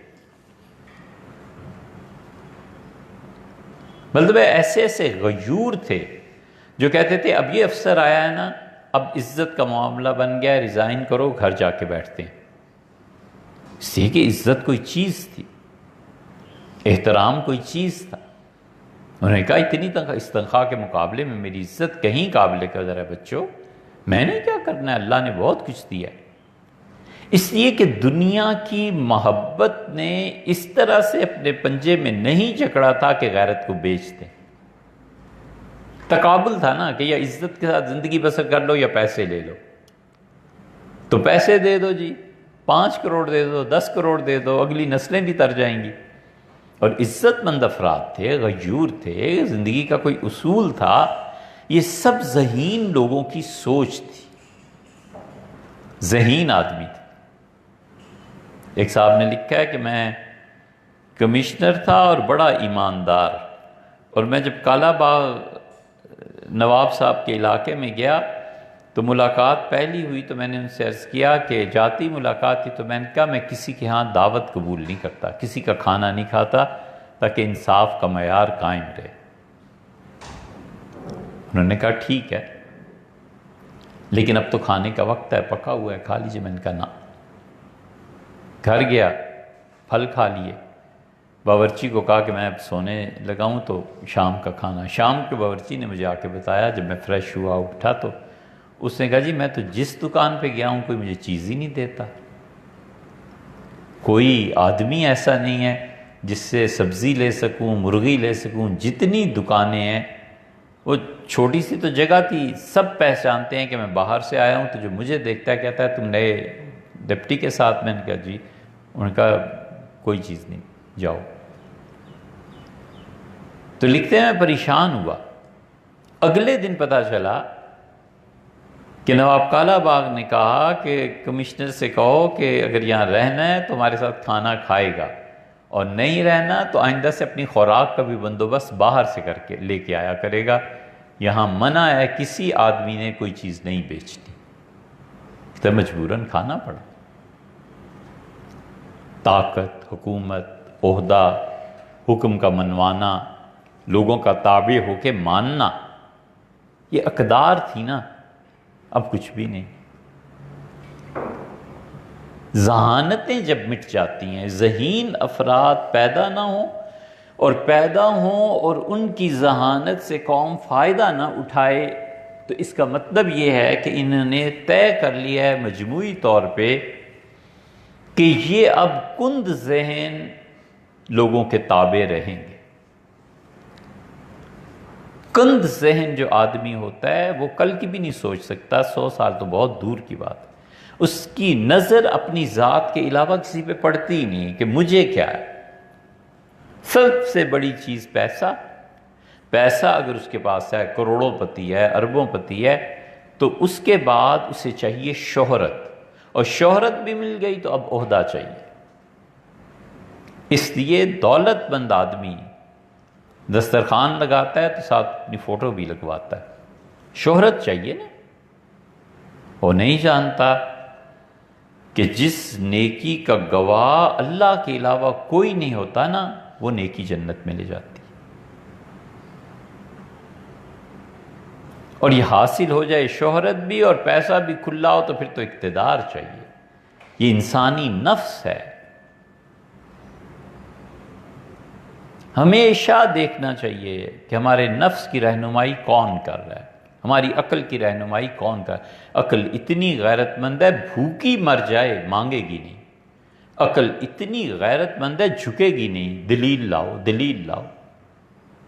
نفس کی رہنمائی یا وحی کرتی ہے کہ یہ کام کرنا ہے، یہ نہیں کرنا، یہ غلط ہے، یہ صحیح ہے. اور نفس کی رہنمائی یا پھر خواہش کرتی ہے. نفس اصل میں خواہش ہے نا، تو بری چیزیں کرتی ہیں کہ لوگوں کی گردنوں کے مالک بن جاؤ، لوگ تمہارے تابع ہونے چاہیے. 20 کروڑ لوگوں میں کوئی ایک فرد ایسا نہیں ہے جو تم سے اختلاف رائے کا حق رکھتا ہو. کوئی غلطی سے بھی سچ کہہ دے تو آئندہ اس دہلیز پہ نہیں آئے گا. یہ سب کیا ہے؟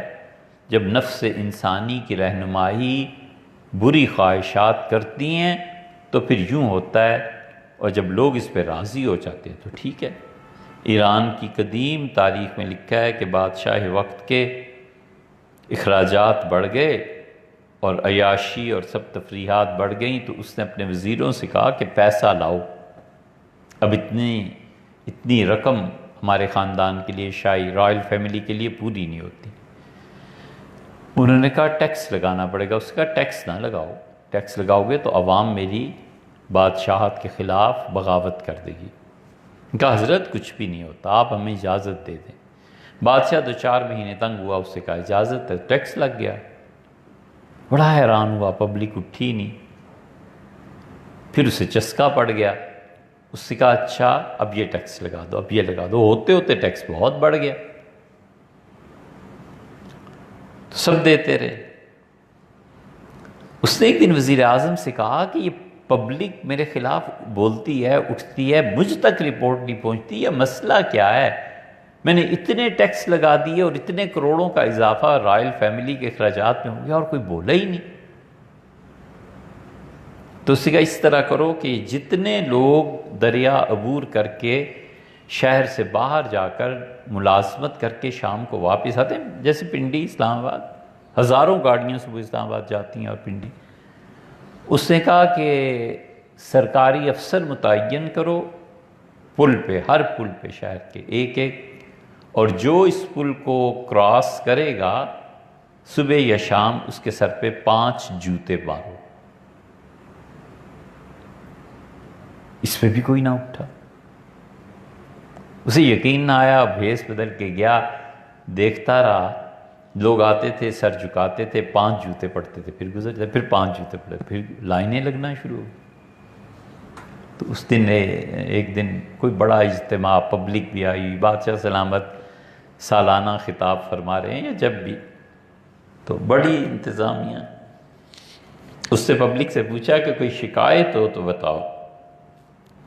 چپ رہے لوگ، بادشاہ کی تعریف کرتے رہے۔ آخر ایک اٹھا بڈھا سا، اس کا حضور ایک بات اس کا کہو۔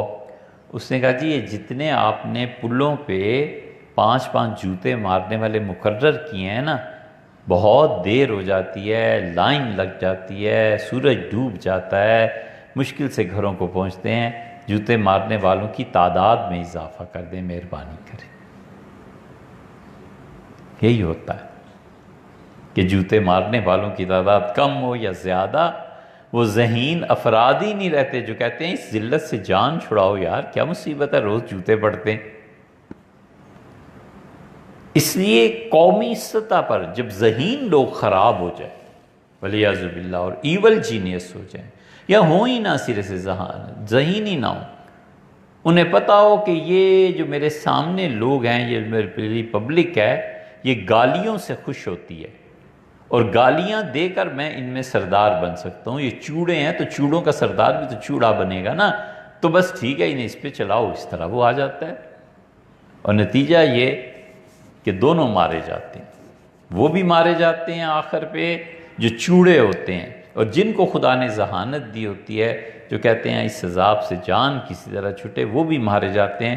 وہ اس لیے مارے جاتے ہیں کہ تم، قرآن میں آیا ہے، اللہ نے فرمایا ہے ہمارے فرشتے ان کی پیٹھ پر کوڑے برسائیں گے اور کہیں گے فی ما کنتم، زندگی کہاں گزاری۔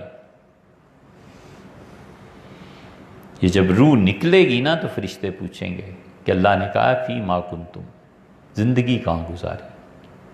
قالوا کنا مستضعفین فی الارض، وہ جواب دیتے ہیں یا جواب دیں گے اور کہیں گے کہ ہم زمین میں بڑے کمزور تھے، ہماری کوئی سنتا نہیں تھا، ہم بڑے کمزور تھے، ہماری رائے کی کوئی حیثیت نہیں تھی۔ اللہ تعالیٰ نے فرمایا ہے کہ ان سے پھر کہا جائے گا، فرشتے یہ کہیں گے کہ اولم تکن ارض اللہ واسعہ، کیا خدا کی زمین اتنی وسیع نہیں تھی، فتہاجروا فیہا، ہجرت کر کے کہیں اور چلے جاتے، تم رہے کیوں اس سسٹم میں، تم کیوں سپورٹ کرتے رہے اس سسٹم کی جس میں ہمارے خلاف کچھ بھی ہوتا رہے۔ یہ ابھی ایک انٹرویو آیا تھا، کیا نام ہے ضیاء الحق صاحب کے صاحبزادے، اعجاز الحق، کیا ہے اعجاز الحق، اعجاز الحق کا انٹرویو آیا تھا ٹی وی پہ، تو ہم نے کئی دوستوں سے کہا، ہم نے کہا یار اس سے سنو، یہ دیکھو کیا کہتا ہے، جو باتیں انہوں نے فرمانی تھیں اس میں ایک بات انہوں نے بڑی زبردست کہی۔ انہوں نے کہا کہ میں جب وزیر تھا جنرل مشرف کے ساتھ، تو مشرف والد صاحب کی وجہ سے مجھے بہت عزیز بچوں کی طرح سمجھتے تھے، ظاہر ہے تعلقات فوج کے اور پھر جرنیل اور یہ، اور مجھ سے ہمیشہ یہ کہتے تھے کہ اعجاز بیٹے قادیانیوں کا مسئلہ حل کرو۔ وہاں جا رہا ہوں یعنی مغرب میں، وہ مجھ سے پوچھتے ہیں تو میں کیا جواب دوں گا، بیٹے یہ مسئلہ حل کرو، بچے یہ اس کا اعجاز اس کو حل کرو۔ یہ تو نہیں انہوں نے کہا کہ انہیں بھی مسلمان قرار دو یا آئین سے اس شک کو نکالو یا کچھ، لیکن وہ کہتے رہے کہ اس مسئلے کو حل کرو۔ میں جاتا ہوں تو لوگ پوچھتے ہیں مجھ سے، ویسٹ پوچھتا ہے کہ آپ نے کیا کیا ہے، یہ چیزیں کیا ہیں۔ مولانا محمد خان صاحب شیرانی جب نظاتی کونسل کے چیئرمین تھے تو دعوت دی، فارن کے جو ایمبیسیڈرز آئے ہیں وہ بھی آئے ہوئے تھے، انہوں نے اسی مسئلے کو چھیڑا۔ تو جب اس کے بعد کھانا وانا تو ان کے جو ایمبیسیڈر کے بھی جو رپورٹرز تھے انہوں نے ہم سے کہا کہ ملنا چاہتے، تشریف لائے، ملاقات ہوئی، یہی مسئلہ انہوں نے چھیڑا۔ ہم نے کہا آپ کیا سمجھتے ہیں؟ ان کا یہ ظلم ہے جو آپ لوگ کرتے ہیں کہ آپ کے دین کے علاوہ کوئی دین۔ میں نے کہا دین کے علاوہ دین کی بات نہیں ہے، ایک دین اسٹیبلشڈ ہے، اس اسٹیبلشڈ دین کو اس میں ملاوٹ کر کے اپنا دین قرار دینا، آپ یہ بتائیے یہ جرم ہے یا نہیں؟ ہم یہ نہیں کہتے کہ اسلام کے علاوہ کوئی دین اس ملک میں نہیں چلتا، ہندو ہیں، سکھ ہیں، عیسائی ہیں، کسی نے ان کے ساتھ اگر زیادتی کی ہے تو بالکل وہ سزا کے قابل ہے۔ لیکن آپ خود سوچیں کہ مثلاً آپ کرسچنز ہیں، ان کا ہاں، ان کا کوئی کرسچینٹی ان کا ہم عملاً چرچ میں جانے والے لوگ ہیں، تو ہم نے کہا کہ کل کو فرض کر لیجئے کہ عیسائیت کے نام پر کوئی یہ کہتا ہے کہ شراب حرام ہے چرچ میں بھی، تو آپ کا یہ عقیدہ نہیں ہے کہ سیدنا مسیح علیہ السلام نے دنیا سے جانے یا اٹھنے سے پہلے آخری جو واعظ کیا تھا اس کے آخر پہ شراب پلائی گی؟ تو ان کا مانتے ہیں۔ ہم نے کہا کوئی نہ مانے اور پھر بھی کہے کہ عیسائیوں کا نہیں، ہم نے کہا بس یہی ہے، اذان، نماز اور دین کی جڑ اکھیڑنا کہ حضور اقدس صلی اللہ علیہ وسلم کے علاوہ ایک آدمی آیا جو نبوت کے مقام پہ فائز تھا۔ تو ہم نے کہا یہ نیا دین نہیں ہے، ہم کہتے ہیں ہمارے دین کو مت چھیڑو یار، ہمارا دین فرض کر لو، ولیعذ باللہ، ولیعذ باللہ خالص شراب بھی ہے نا، تو تم یہ نہ کہو کہ یہ زمزم ہے۔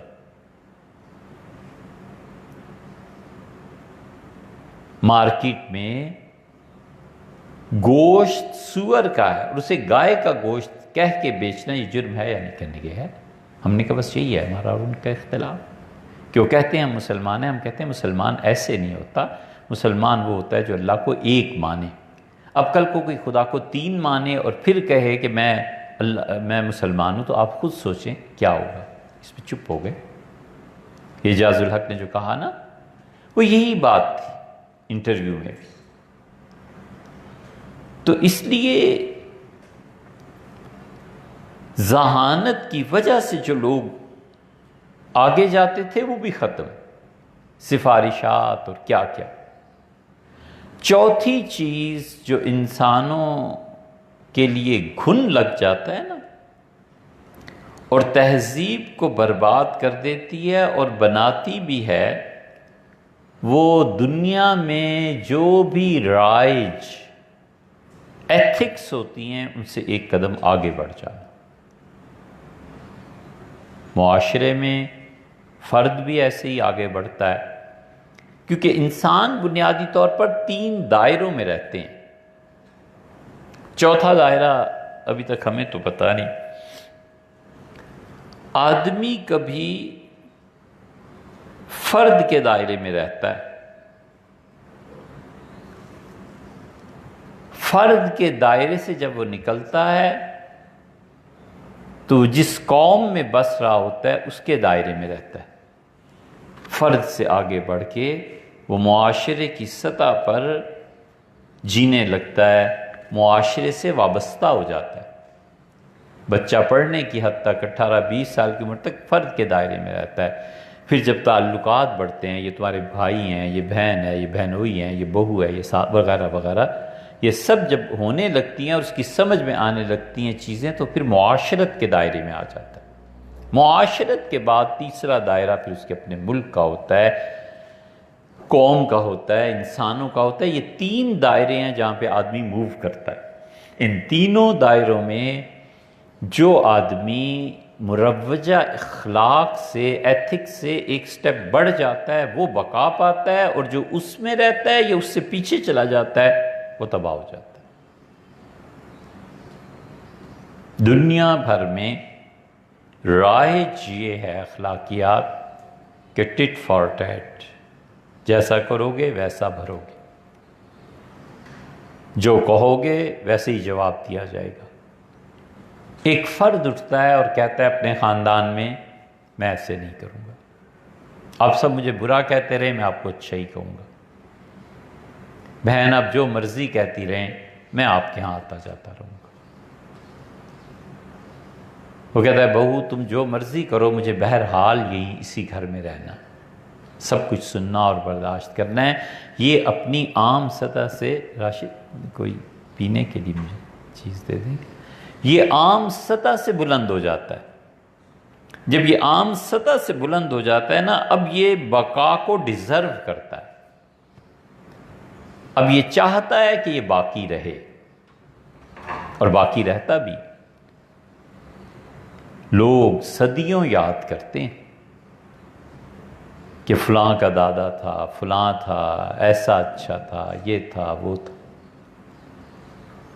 کتنی گہری بات رسول اللہ صلی اللہ علیہ وسلم نے اسی پہ کہی ہے۔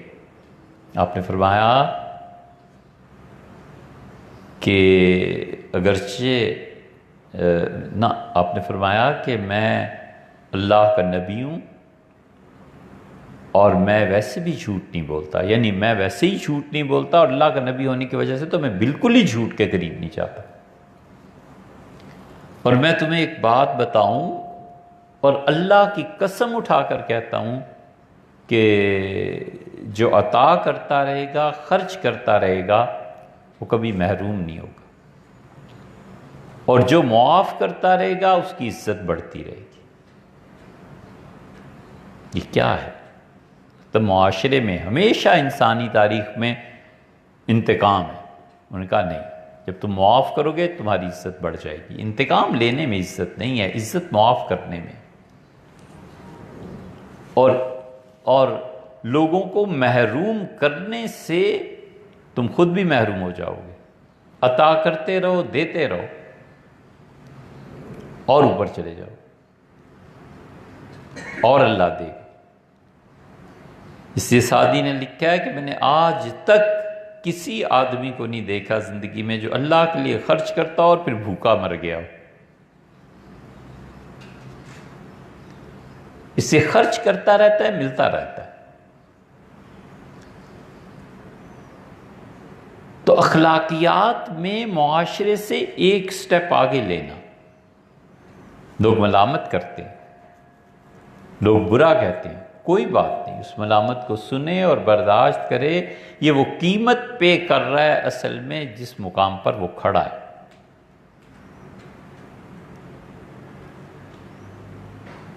اور یہ ہوتا ہے جب آدمی اپنی اخلاقیات کو خود چیک کرتا رہتا ہے۔ بل الانسان علی نفسہ بصیرہ، اور بلکہ ہر آدمی اپنی جان پر خود جانتا ہے، خود نگران ہے۔ وَلَوْ أَلْقَى مَعَاذِيرًا، وہ کتنی معذرت کرے کہ اللہ یہ گناہ اس وجہ سے، اس وجہ سے، اس وجہ سے، اپنے اندر کی جو کھوٹ ہے نا، وہ اس کو خود جانتا ہے کہ میں نے کیوں یہ گناہ کیا۔ یہ ضمیر جو ہے نا، یہ اللہ نے مسلسل تازیانہ کوڑا اس کے ہاتھ میں دیا ہوا ہے۔ اگر انسان زندہ ہو تو یہ کوڑا اس پہ پڑتا رہتا ہے، پڑتا رہتا ہے تو بات ذرا سی الفاظ کے اعتبار سے گری ہوئی، لیکن بات ہے سچی۔ یہ کتا ہے جو مسلسل بھونکتا رہتا ہے، اور جب انسان بیدار ہو جاتا ہے تو خود جا کے سو جاتا ہے۔ ضمیر پھر کچھ نہیں کہتا، کہتا ہے ٹھیک چل رہے ہو، صحیح کام ہے۔ لیکن اگر یہ فالج ہونے کے بعد اگر وہ کہنا صحیح ہے تو پھر غلط ہے۔ فالج ہو جاتا ہے نا، اس میں یہ حصی باقی نہیں رہتی کہ اچھے اور برے کی تمیز کرے۔ قومیں ہمیشہ اور فرد ہمیشہ بڑھتا ہے اخلاقیات کے میدان میں ایک سٹیپ اور آگے، ایک سٹیپ اور آگے۔ اس لیے غالب نے کہا ہے نا کہ پانی سے سگ گزیدہ ڈرے جس طرح اسد اللہ خان غالب، جس طرح کتا جس کو کاٹ لے وہ آدمی پانی سے ڈرتا ہے۔ ڈرتا ہوں آدمی سے کہ سگ گزیدہ ہوں، مجھے آدمیوں سے ڈر لگتا ہے۔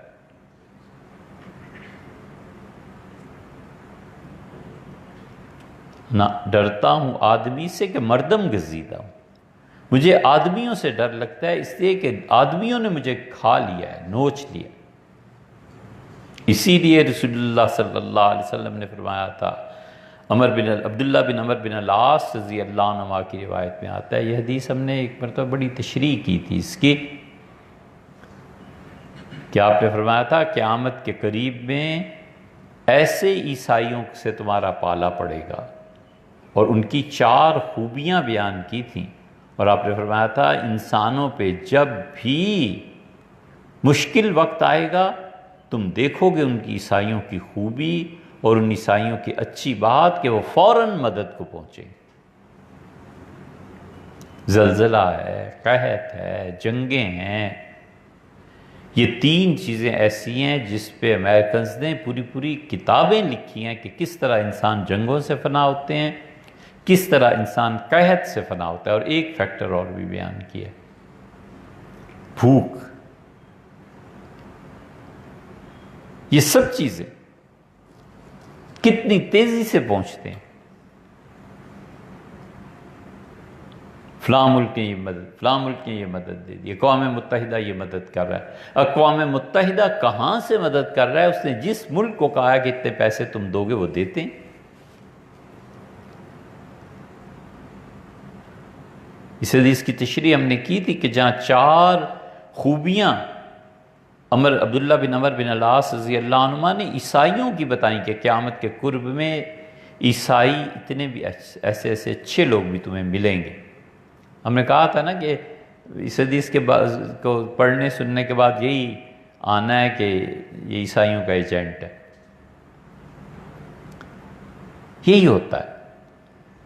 اخلاق میں ایک سٹیپ آگے نکل جانا، فرد کا اور قوم کا۔ فرد اپنے خاندان میں جگہ پاتا ہے، فرد اپنے محلے میں جگہ، معاشرت میں جگہ پاتا ہے۔ لوگ بن دیکھے گواہی دیتے ہیں کہ یہ شخص یہ کام نہیں کر سکتا، یار جھوٹ ہے، اور لوگ بن دیکھے مانتے ہیں کہ ہاں اس کی ایسے ہی ہے یار، یہ کام میں ممکن ہے کیا۔ اس لیے کہ گرنے میں بھی اور ترقی پانے میں، دونوں میں لوگوں کا سٹینڈرڈ لوگ جانتے ہوتے ہیں۔ یہ چیزیں ہوتی، اسی لیے جب تہذیب اقوام کی لوگ عبادت کے ذوق سے خالی ہو جائیں اور معاشرے میں ایک دوسرے کے ساتھ محبت کا ایسا تعلق نہ ہو جو کسی باپ بیٹے اور ماں بیٹی میں ہوتا ہے، اور جب ذہانت ختم ہو جائے، اور جب لوگ گرفت کرنا چھوڑ دیں اور معاشرے میں اخلاقیات میں ایک درجہ آگے ہونا چھوڑ دیں، تو پھر ان کا حکمران کہہ بھی دے نا ان کے سامنے کہ ہاں میں نشہ کرتا ہوں، تو کوئی فرق نہیں پڑتا۔ اتنے گھنٹے کام کرتا ہوں اور تھوڑی سی پیتا ہوں۔ بھٹو صاحب نے کہا نا پھر کیا ہو گیا اس سے؟ ایسے ہی کچھ بھی نہیں ہوا، سب نے مان لیا۔ یہ وہ گناہ، ان گناہوں کا ارتکاب علی الاعلان ہے کہ جن پہ ہم لعنتیں بھیجتے ہیں نا عیسائیوں اور یہودیوں کے حکمرانوں پہ، وہ ایک مرتبہ اپنی قوم کے سامنے یہ کہہ کے تو دیکھیں، لوگ ہفتہ مہینہ نہ لگائیں اور حکومت سے نکال دیں۔ اور سب جانتے ہیں کوئی نشہ کرتا ہے تو کیا ہے، لیکن اس کے باوجود چونکہ تہذیب روبہ زوال ہے، تو اس لیے ان باتوں میں کوئی حرج نہیں ہے۔ اللہ تعالیٰ نے قرآن کریم میں کہا ہے، یہ آیت آسانی سے سمجھ میں نہیں آتی۔ اللہ نے فرمایا کہ وَإِن يَرَوْا سَبِيلَ الرُّشْدِ، اور یہ یہودی اتنے نالائق ہو گئے تھے کہ جو ان کا لیڈر انہیں اچھی راہ دکھاتا تھا، لا يتخذوا سبیلا، یہ اسے اپنی زندگی کے لیے اختیار نہیں کرتے تھے۔ وَإِن يَرَوْا سَبِيلَ الْغَيِّ، اور جو ان کو غلط زندگی کی پٹی پڑھاتا تھا، يتخذوا سبیلا، یہ اسے اپنی زندگی میں اپنا لیتے تھے۔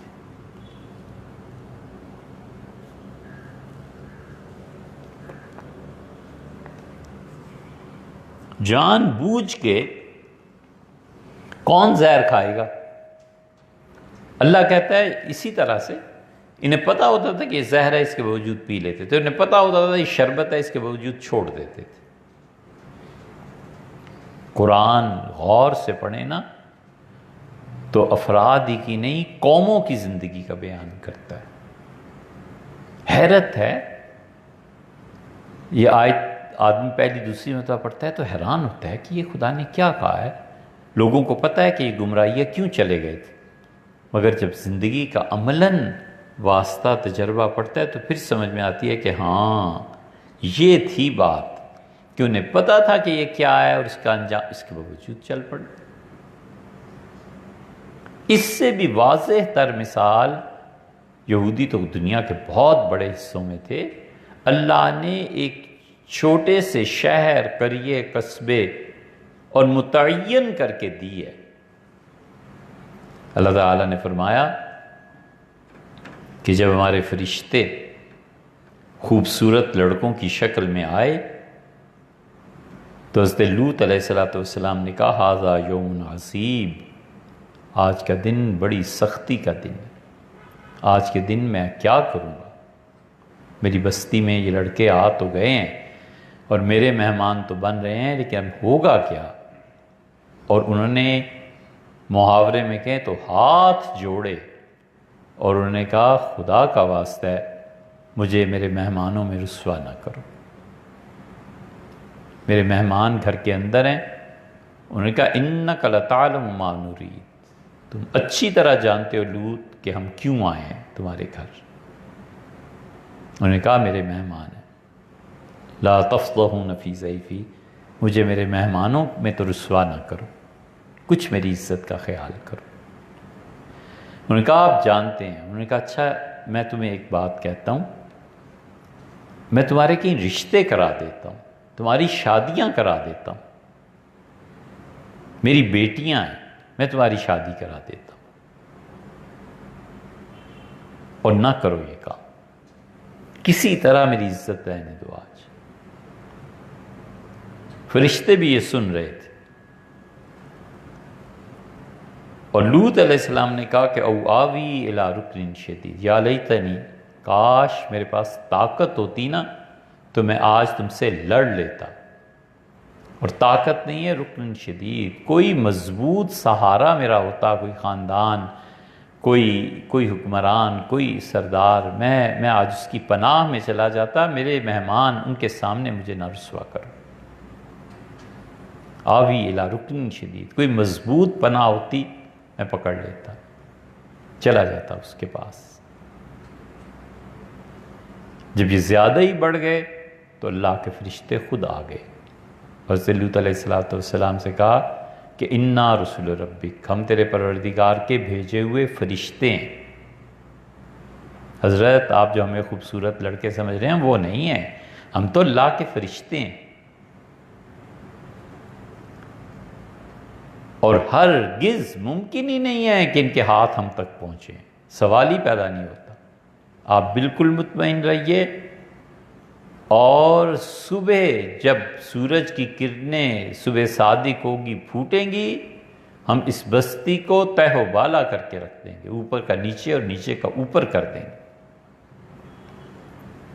اور ان کا مصومۃ عند ربک، تیرے پروردگار نے جو پتھر انہیں مارنے ہیں نا اوپر سے فرشتوں نے، ان پتھروں پہ ہر ایک کا نام لکھ دیا ہے کہ یہ پتھر اس کافر کو جا کے لگے گا، یہ پتھر اس کافر کو جا کے لگے گا۔ ہم پوری طرح مقابلے میں تیاری کر کے آئیں۔ اس لیے آدمی بہت مرتبہ اس خوش فہمی میں ہی رہتا ہے کہ دوسروں کے پاس اتنی طاقت نہیں۔ ان کا مسرفین، حد سے بڑھ گئے ہیں یہ لوگ،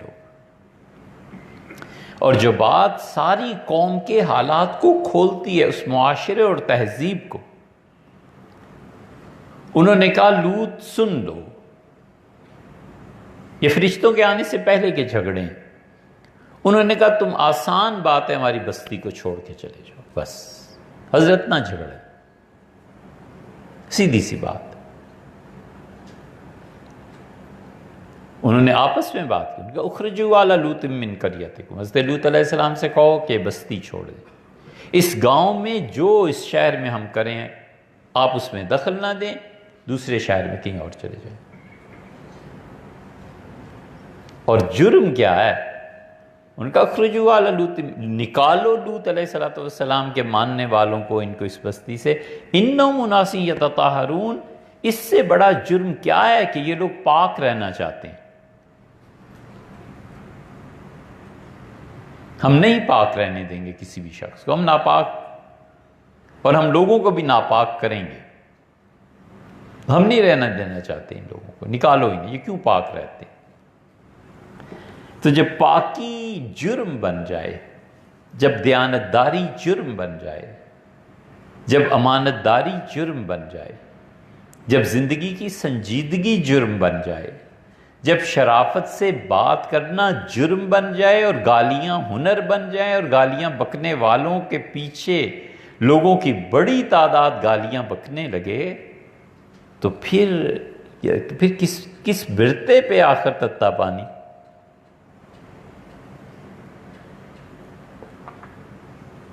سیدنا علی رضی اللہ عنہ کہتے تھے، کمال کی حکمت کی باتیں، کمال کی باتیں۔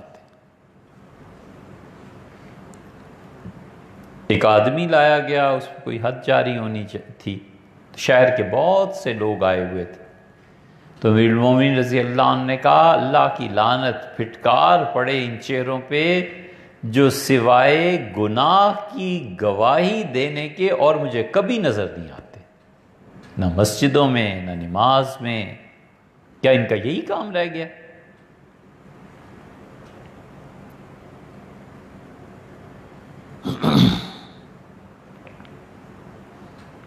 تماشوں سے غرض ہے نا، کسی آدمی کی عزت تار تار ہو تو اس سے غرض ہے نا،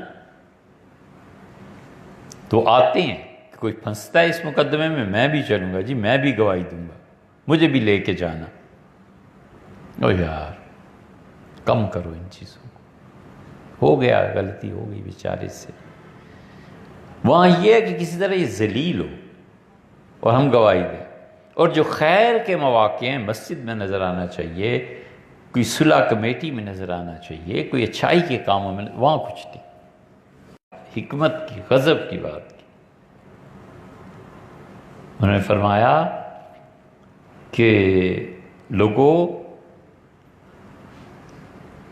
جہاں پر چیخنے والا، گلا پھاڑ کے بولنے والا آدمی تمہیں بے وقوف بنائے، تم اس کے پیچھے چل پڑتے ہو، اور میں جو تمہیں عقل اور زندگی کی سنجیدگی کا سبق دیتا ہوں تم مجھے چھوڑ جاتے ہو۔ اب بھی وہی صورتحال ہے، اب بھی 1360-70 سال گزر گئے، انہوں نے کہا تھا کہ کل ناعقن، ہر ایک چیخ کے بولنے والا، مداری، تماشا، فنکار، تم اس کے پیچھے چل پڑتے ہو، اور میں جو تمہیں عقل کی بات کہتا ہوں میری نہیں سنتے۔ اس لیے اپنے معاشرے میں جب قومیں ایک سٹیپ فردر اٹھا لیتی ہیں اخلاقیات کا، مثلا پوری دنیا میں جھوٹ چل رہا ہے، وہ خود ان کے حکمران جھوٹ بول رہے ہیں، دنیا کو تباہ کر رہے ہیں، لیکن فرد کی سطح پر جب وہ جھوٹ نہ بولیں، سچی بات کہے، گواہیاں سچی ملنے لگے، معاشرے میں جب برائی کے خلاف احتجاج یہ حص زندہ رہے۔ عراق میں حملہ ہونا تھا تو برطانیہ میں اتنا شدید احتجاج ہوا کہ 10 لاکھ سے زیادہ آدمی اتر آئے میدان میں، اور انہوں نے کہا نہیں کرنا حملہ، یہ زندگی اس قوم میں زندہ ہونے کی دلیل ہے، زندگی ہے نا، وہ تہذیب کیوں مٹے؟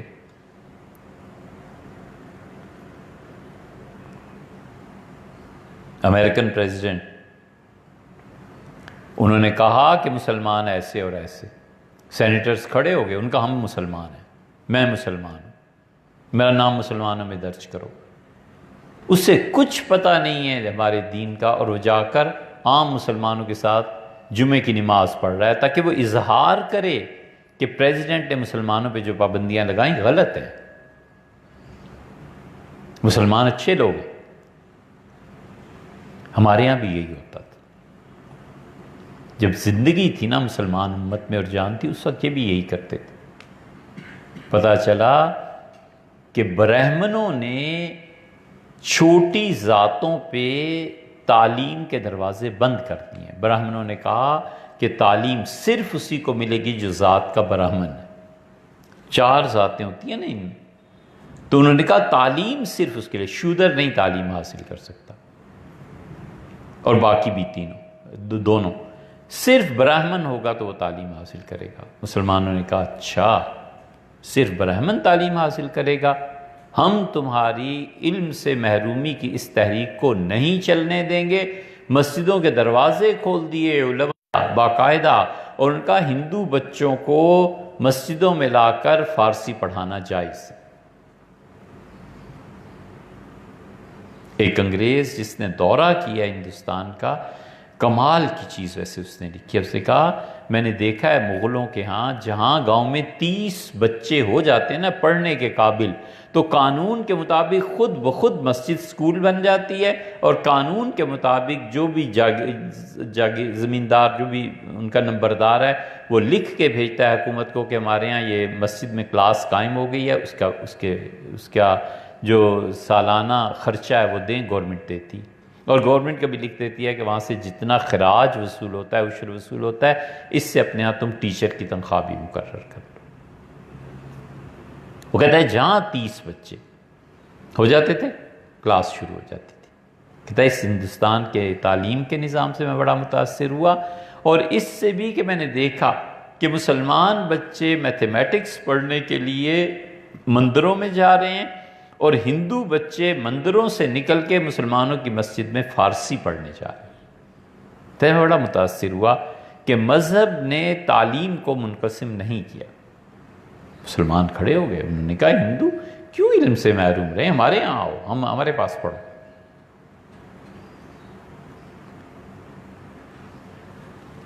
اور تیسرا ستون جو گرتا ہے اور تباہی پھیلتی ہے وہ یہ ہے کہ قوم میں کام جو بھی ہے،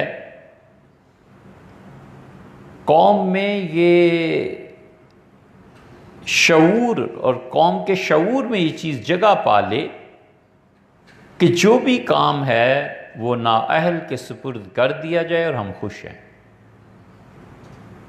بس جس تہذیب میں یہ آ جائے، وہ دین تو اور تہذیب تو بہت دور کی بات ہے، وہ اپنی دنیا بھی برباد کر لیتے۔ نااہل آدمی اور اس کے پاس عہدہ چلا گیا اور کسی کو پرواہ نہیں ہے، تو نتیجہ اس کا یہ نکلتا ہے کہ یہ تباہی مچ جاتی۔ شہر میں ہر آدمی کو دکان کھولنے کی اجازت ہے، موٹر سائیکل خراب ہو گیا ہے، گاڑی خراب ہو گیا ہے تو آپ ہی کی گاڑی پہ استاد بنے گا۔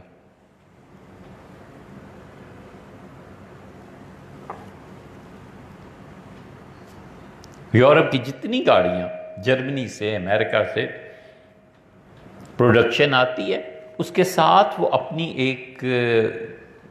ایک ورکشاپ بھی قائم کرتے ہیں۔ یہ ہونڈا کی ورکشاپ ہے، اس پہ چلے جائیے، یہ سوزوکی والوں کی ورکشاپ ہے، اس پہ چلے جائیے۔ وہ اس کے ساتھ ساتھ اپنے افراد بھی بھیج دیتے ہیں کہ اگر گاڑی آپ کی خراب ہو گئی ہے تو شہر میں کسی بھی آدمی کو دکھانے کے بجائے ہمارے ٹرینڈ افراد موجود ہیں، یہاں چلے جائیں، یہ آپ کی گاڑی کو ٹھیک کرے گا۔ اس لیے کہ ان میں یہ شعور ابھی بھی ہے، یہاں کوئی پرواہ نہیں ہے۔ بچہ ذرا سا بڑا ہوا، فٹر بن گیا، ادھر ادھر سے پیسے لے کے کھوکھا ڈال لیا، اور اس نے موٹر سائیکلز کا کام شروع کر دیا۔ اسے پتہ ہی نہیں موٹر سائیکل کھولنا کیسے ہے اور بند کرنا کیسے ہے، اسے کھولے گا، اسے سیکھے گا، 2-4 موٹر سائیکل خراب کر کے وہ خود استاد بن جائے گا، اس لیے کہ معاشرے نے اسے قبول کیا ہے۔ معاشرے نے کہا ہے کہ بیٹے تمہیں کچھ نہیں آتا اور بغاوت کرتے ہو اور اساتذہ سے سیکھا بھی کچھ نہیں ہے، پھر بھی چونکہ تم پیسے کم لیتے ہو میں تمہاری دکان پہ آؤں گا، کوئی بات نہیں، تم دوسروں کی گاڑیوں پہ سیکھ لو، مگر میرے ساتھ جب ملو گے نا تو تم کچھ نہ کچھ سیکھے ہوئے ہوگے۔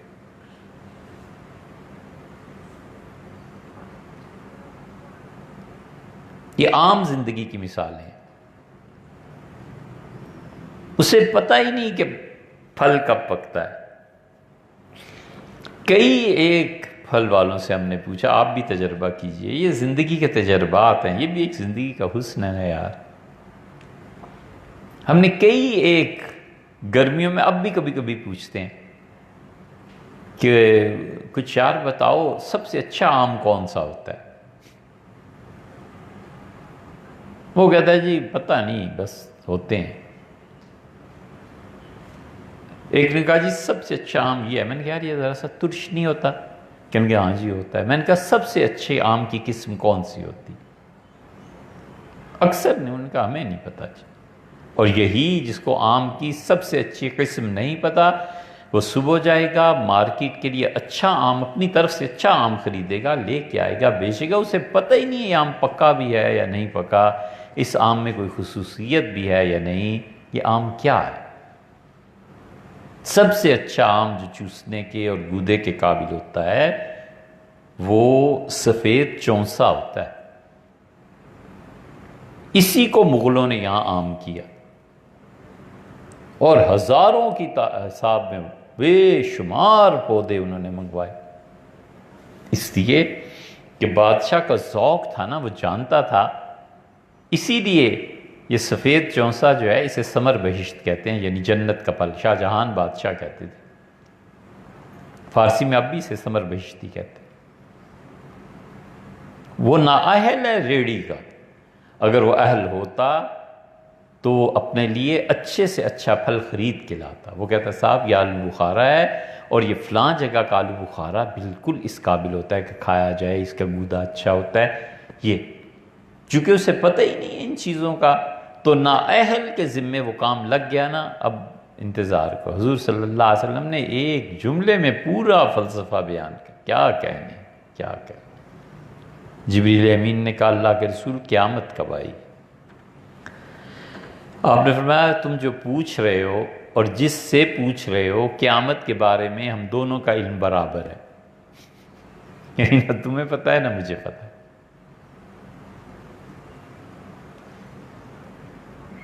انہوں نے کہا اچھا آپ کوئی علامت تو بتائیں قیامت کی کہ اس سے پہلے دنیا کا حال کیا ہوگا؟ تو آپ نے فرمایا اذا وسد الامور الی غیر اہلہا، جب کام کو اس کے سپرد کر دیا جائے جو کام کرنے کا اہل نہیں ہے، فانتظر الساعہ، تو پھر قیامت کا انتظار کرنا۔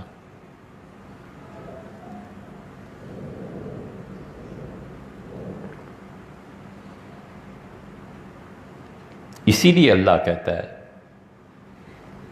کہ اپنا پیسہ اپنی اولاد کو مت دو، یتیم بچے کو اس کا پیسہ اس کے حوالے نہ کرو۔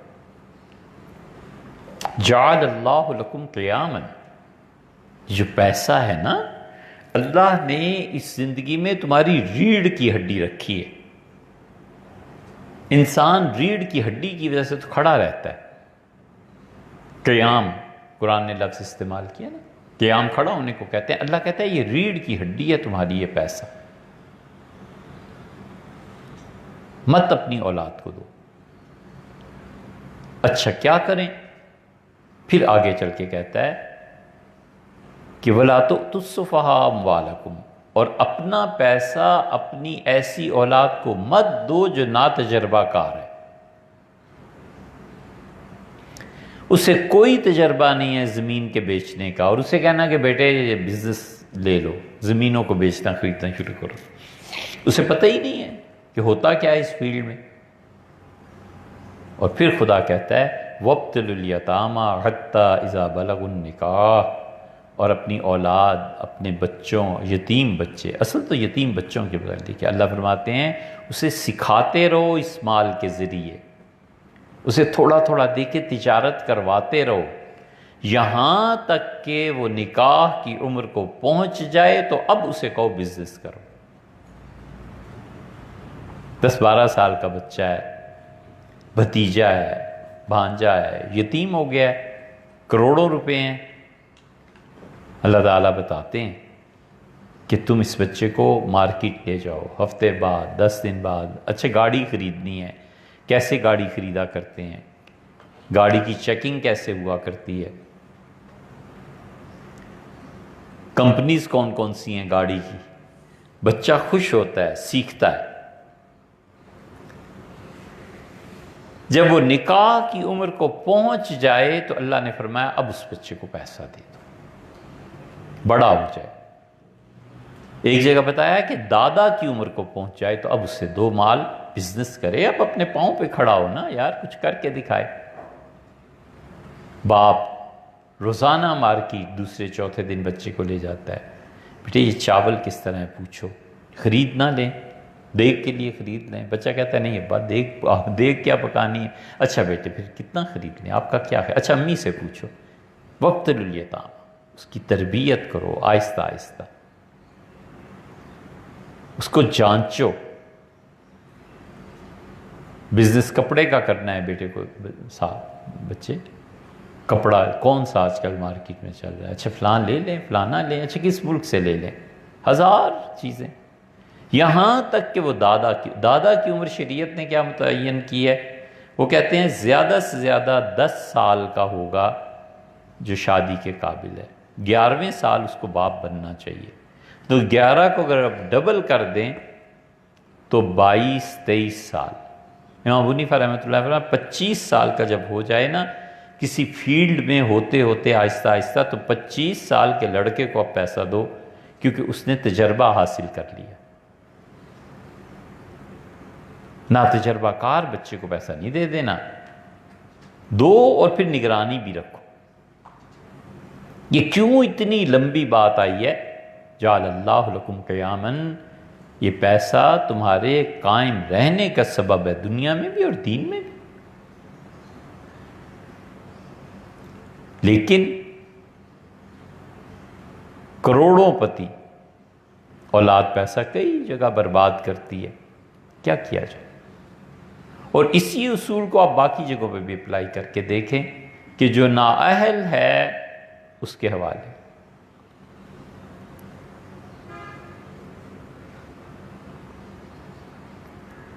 ٹکا خان چیف بنے تھے، مشرقی پاکستان جب بنا ہے اس کے بعد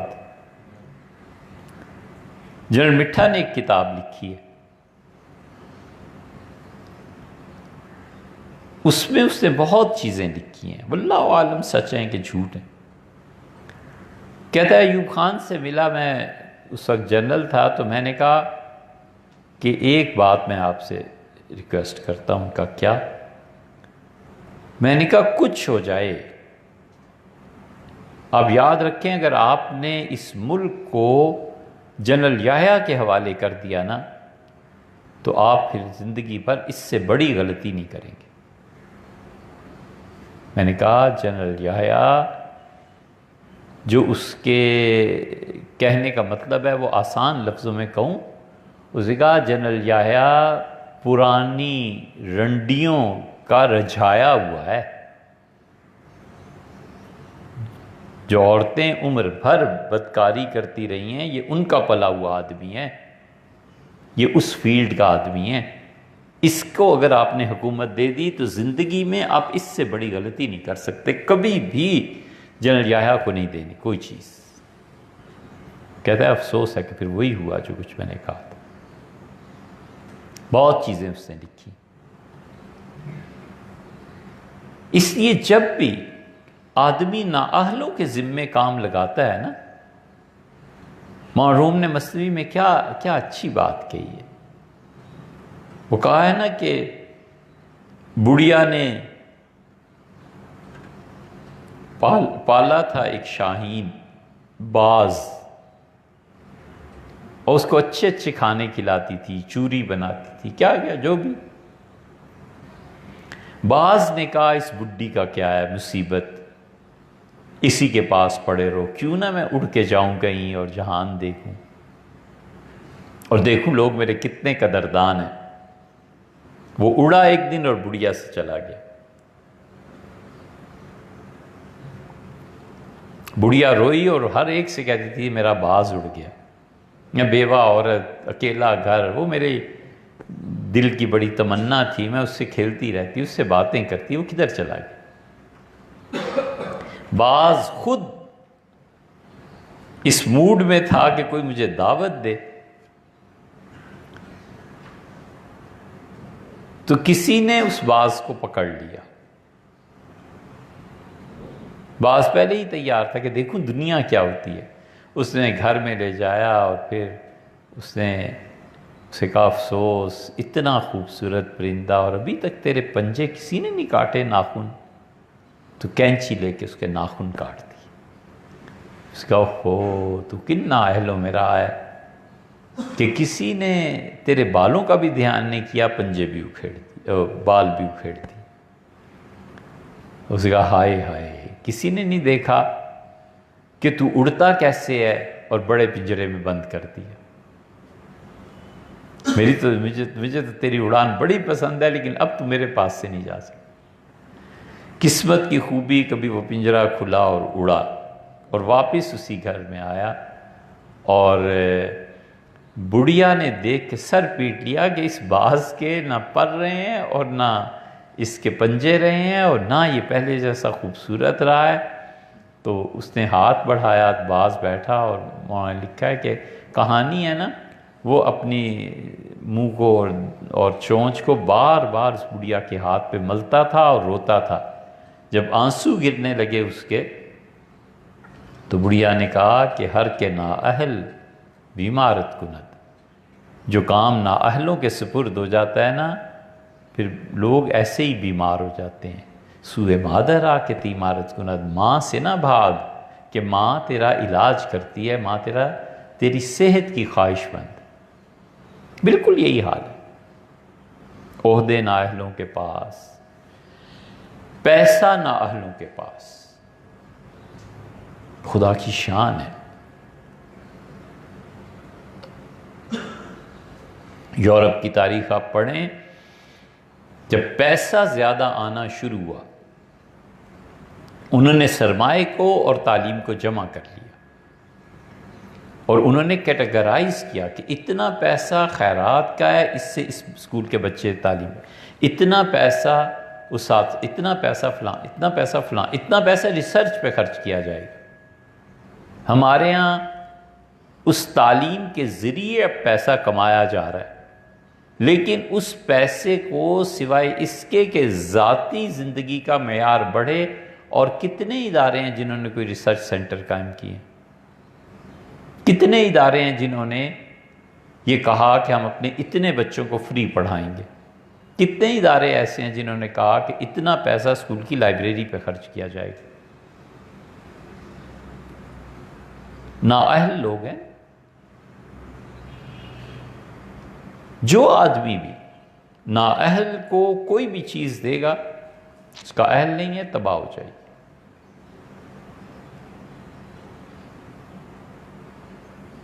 بولنا طاقت ہے نا۔ جب نئی نئی وہابیت کی تحریک شروع ہوئی، تو اب بھی ہے ان لوگوں میں، پہلے کیا اور اب کیا، جہاں کسی بزرگ کا نام سنا انہوں نے لعنت بھیجنی شروع کی۔ کسی نے کہہ دیا کہ فلاں مزار پہ ان کی تیوری پہ بل پڑ گئے، کسی نے کہہ دیا کہ فلاں نے چادر چڑھائی، ان کو عذاب نظر آیا، فوراً توہین پہ اترتے ہیں، فوراً۔ بھئی کسی کا بھی کوئی مذہب ہے، طریقہ ہے، آپ اس سے اختلاف کریں، بے ادبی تو نہ کریں۔ آپ یہ کہیں کہ چادر چڑھانا جائز نہیں، آپ کی مرضی، آپ یہ کہیں کہ مزار آپ کی مرضی ہے، لیکن یہ کہنا کہ اب مزاروں کو بلڈوز کر دوں اور یہ کر دوں کر دوں، تمہیں اللہ اختیار ہی اتنا کیوں دے؟ حسرت دے کے مر جاؤ اور تم قابو نہ پا سکو۔ جو اس وقت کے اللہ کے اچھے بندے تھے نا، وہ کہتے تھے یہ جتنے وہابی زیادہ ہو رہے ہیں نا، ان کے سامنے کبھی بھی تصوف کی بات نہ کرو۔ ایک بیچارہ تھا، اس نے کہیں کر دی، اس نے گالیاں دینی شروع کی، تو بزرگ جو تھے انہوں نے اس بچے کو بلایا، ان کا بیٹے یہ جتنی گالیاں آج اولیاء اللہ کو پہ پڑی ہیں نا، یہ سب تمہارا گناہ ہے۔ کہ حضرت میرا کیسے؟ ان کا میں نے منع نہیں کیا تھا کہ ان کو تو کوئی ادب احترام ہے نہیں۔ یہ ایسے ہی ہے، اس سے بھی چھوٹی مثال سمجھیں کہ کبھی ماں باپ لے جاتے ہیں تو کہتے ہیں بیٹے یہاں دادی کا ذکر نہیں کرنا، یا پھوپھی کی بالکل بات کوئی نہیں کرنی، کہ پتہ ہوتا ہے نا کہ اگلے گھر آنے والوں کا کیا اثر ہوگا اس میں، کہ سب نااہلی ہی ہے نا، یعنی اتنا نااہل ہو جائے کہ وہ اپنے مخالف کے محترم کی تعریف برداشت نہ کر سکے۔ یہ صورتحال، اس لیے فرد سے لے کے قوموں تک کا زوال ان 5 اصولوں پہ ہے۔ عبادت کا ذوق مٹ جائے، حسن معاشرت ختم ہو جائے، ذہانت ختم ہو جائے، ذہین افراد سے کام نہ لیا جا سکے، اور اخلاقیات میں ایک سٹیپ آگے نہ ہو، اور نااہل کے ذمے کام لگا دیا جائے۔ حکمرانی سے لے کے بالکل اتنا مسلمان کیئر کرتے تھے، اتنا مسلمان اس چیز پہ پکے تھے کہ مغل اپنے دور میں کسی کو دکان نہیں کھولنے دیتے تھے مارکیٹ میں۔ آسان تھوڑا ہی تھا، میونسپلٹی جو بھی اس وقت ہوتی تھی وہ کہتے تھے اس کا امتحان لو۔ اب جلد کتابوں کی باندھنا کیا بات ہے، 10 دن آپ ہم محنت کریں تو ہمیں بھی پتہ چل جائے جلد کیسے باندھتے ہیں۔ وہ کہتے تھے اس سے پوچھو کہ پچھلے کتنے سالوں میں کتنی جلدیں بنائی ہیں، اگر بالکل کوئی نہیں بنائی استاد کے حوالے کرو۔ وہ کہتا جی 10 سال میں اتنی جلدیں، یہ نمونہ دیکھیں، کہتے تھے اب اسے کھول لیں۔ یہ اب اس دنیا میں اصول کو دیکھنا نا، مغلوں کے اس اصول کو جرمنی میں بال بھی جو کاٹتا ہے نا، وہ بھی پہلے اپنی سند دکھاتا ہے کہ بال کاٹنے کہاں سے سیکھیں۔ ہمیں ایک مرتبہ بال کٹانے تھے تو اس نے لا کے سند دکھائی، ہم نے کہا کہاں گئے تمہارے آباء و اجداد اصول میں؟ وہ مغل جو 1857 کی جنگ آزادی کے بعد ترکوں کے ہاں چلے گئے تھے، دلی والے اور حیدرآباد والے، تو مکہ مکرمہ میں دکان کھولنے کی اجازت نہیں تھی۔ تم کیا کرتے ہو؟ تمہارے آباء و اجداد کیا کرتے تھے؟ اس نے کہا جی میں جلد کرتا ہوں، میرے باپ دادا بھی۔ گورنر مکہ کے پاس، وہ گورنر نے کہا اچھا بھیجو اس بچے کو، بھیجا۔ اس کہا بیٹے اتنا کمال، اس نے کہا جی اتنی پشتوں سے میرے خاندان میں یہی کام ہے۔ اب دلی اب اجڑ گیا ہندوستان 57 کی جنگ آزادی میں، گورے مارتے ہیں، میں بھاگ کے آ گیا ہوں۔ انہوں نے اسے جلد کو بھیجا سلطان عبدالحمید وغیرہ کے پاس ترکی، تو انہوں نے لکھا گورنر کو کہ آج کل یہاں بہت سی نئی کتابیں آ گئی ہیں اور بہت کام ہے، اس بچے کا کام بڑا پسند آیا، اسے کہو مکہ میں دکان کھولنے کی اجازت نہیں، رائل جو لائبریری ہے اس میں آ جائے۔ وہ گیا اور پھر لاکھوں کروڑوں کمائے اور جائیدادیں بنائیں۔ یہ قدردانی، اہل تھا نا، ثابت کیا۔ یہ 5 اصول ہیں، انہی اصولوں پہ تہذیبیں چلتی ہیں، اور انہی اصولوں پہ دنیا میں قومیں تباہ بھی ہوتی ہیں اور بنتی ہیں۔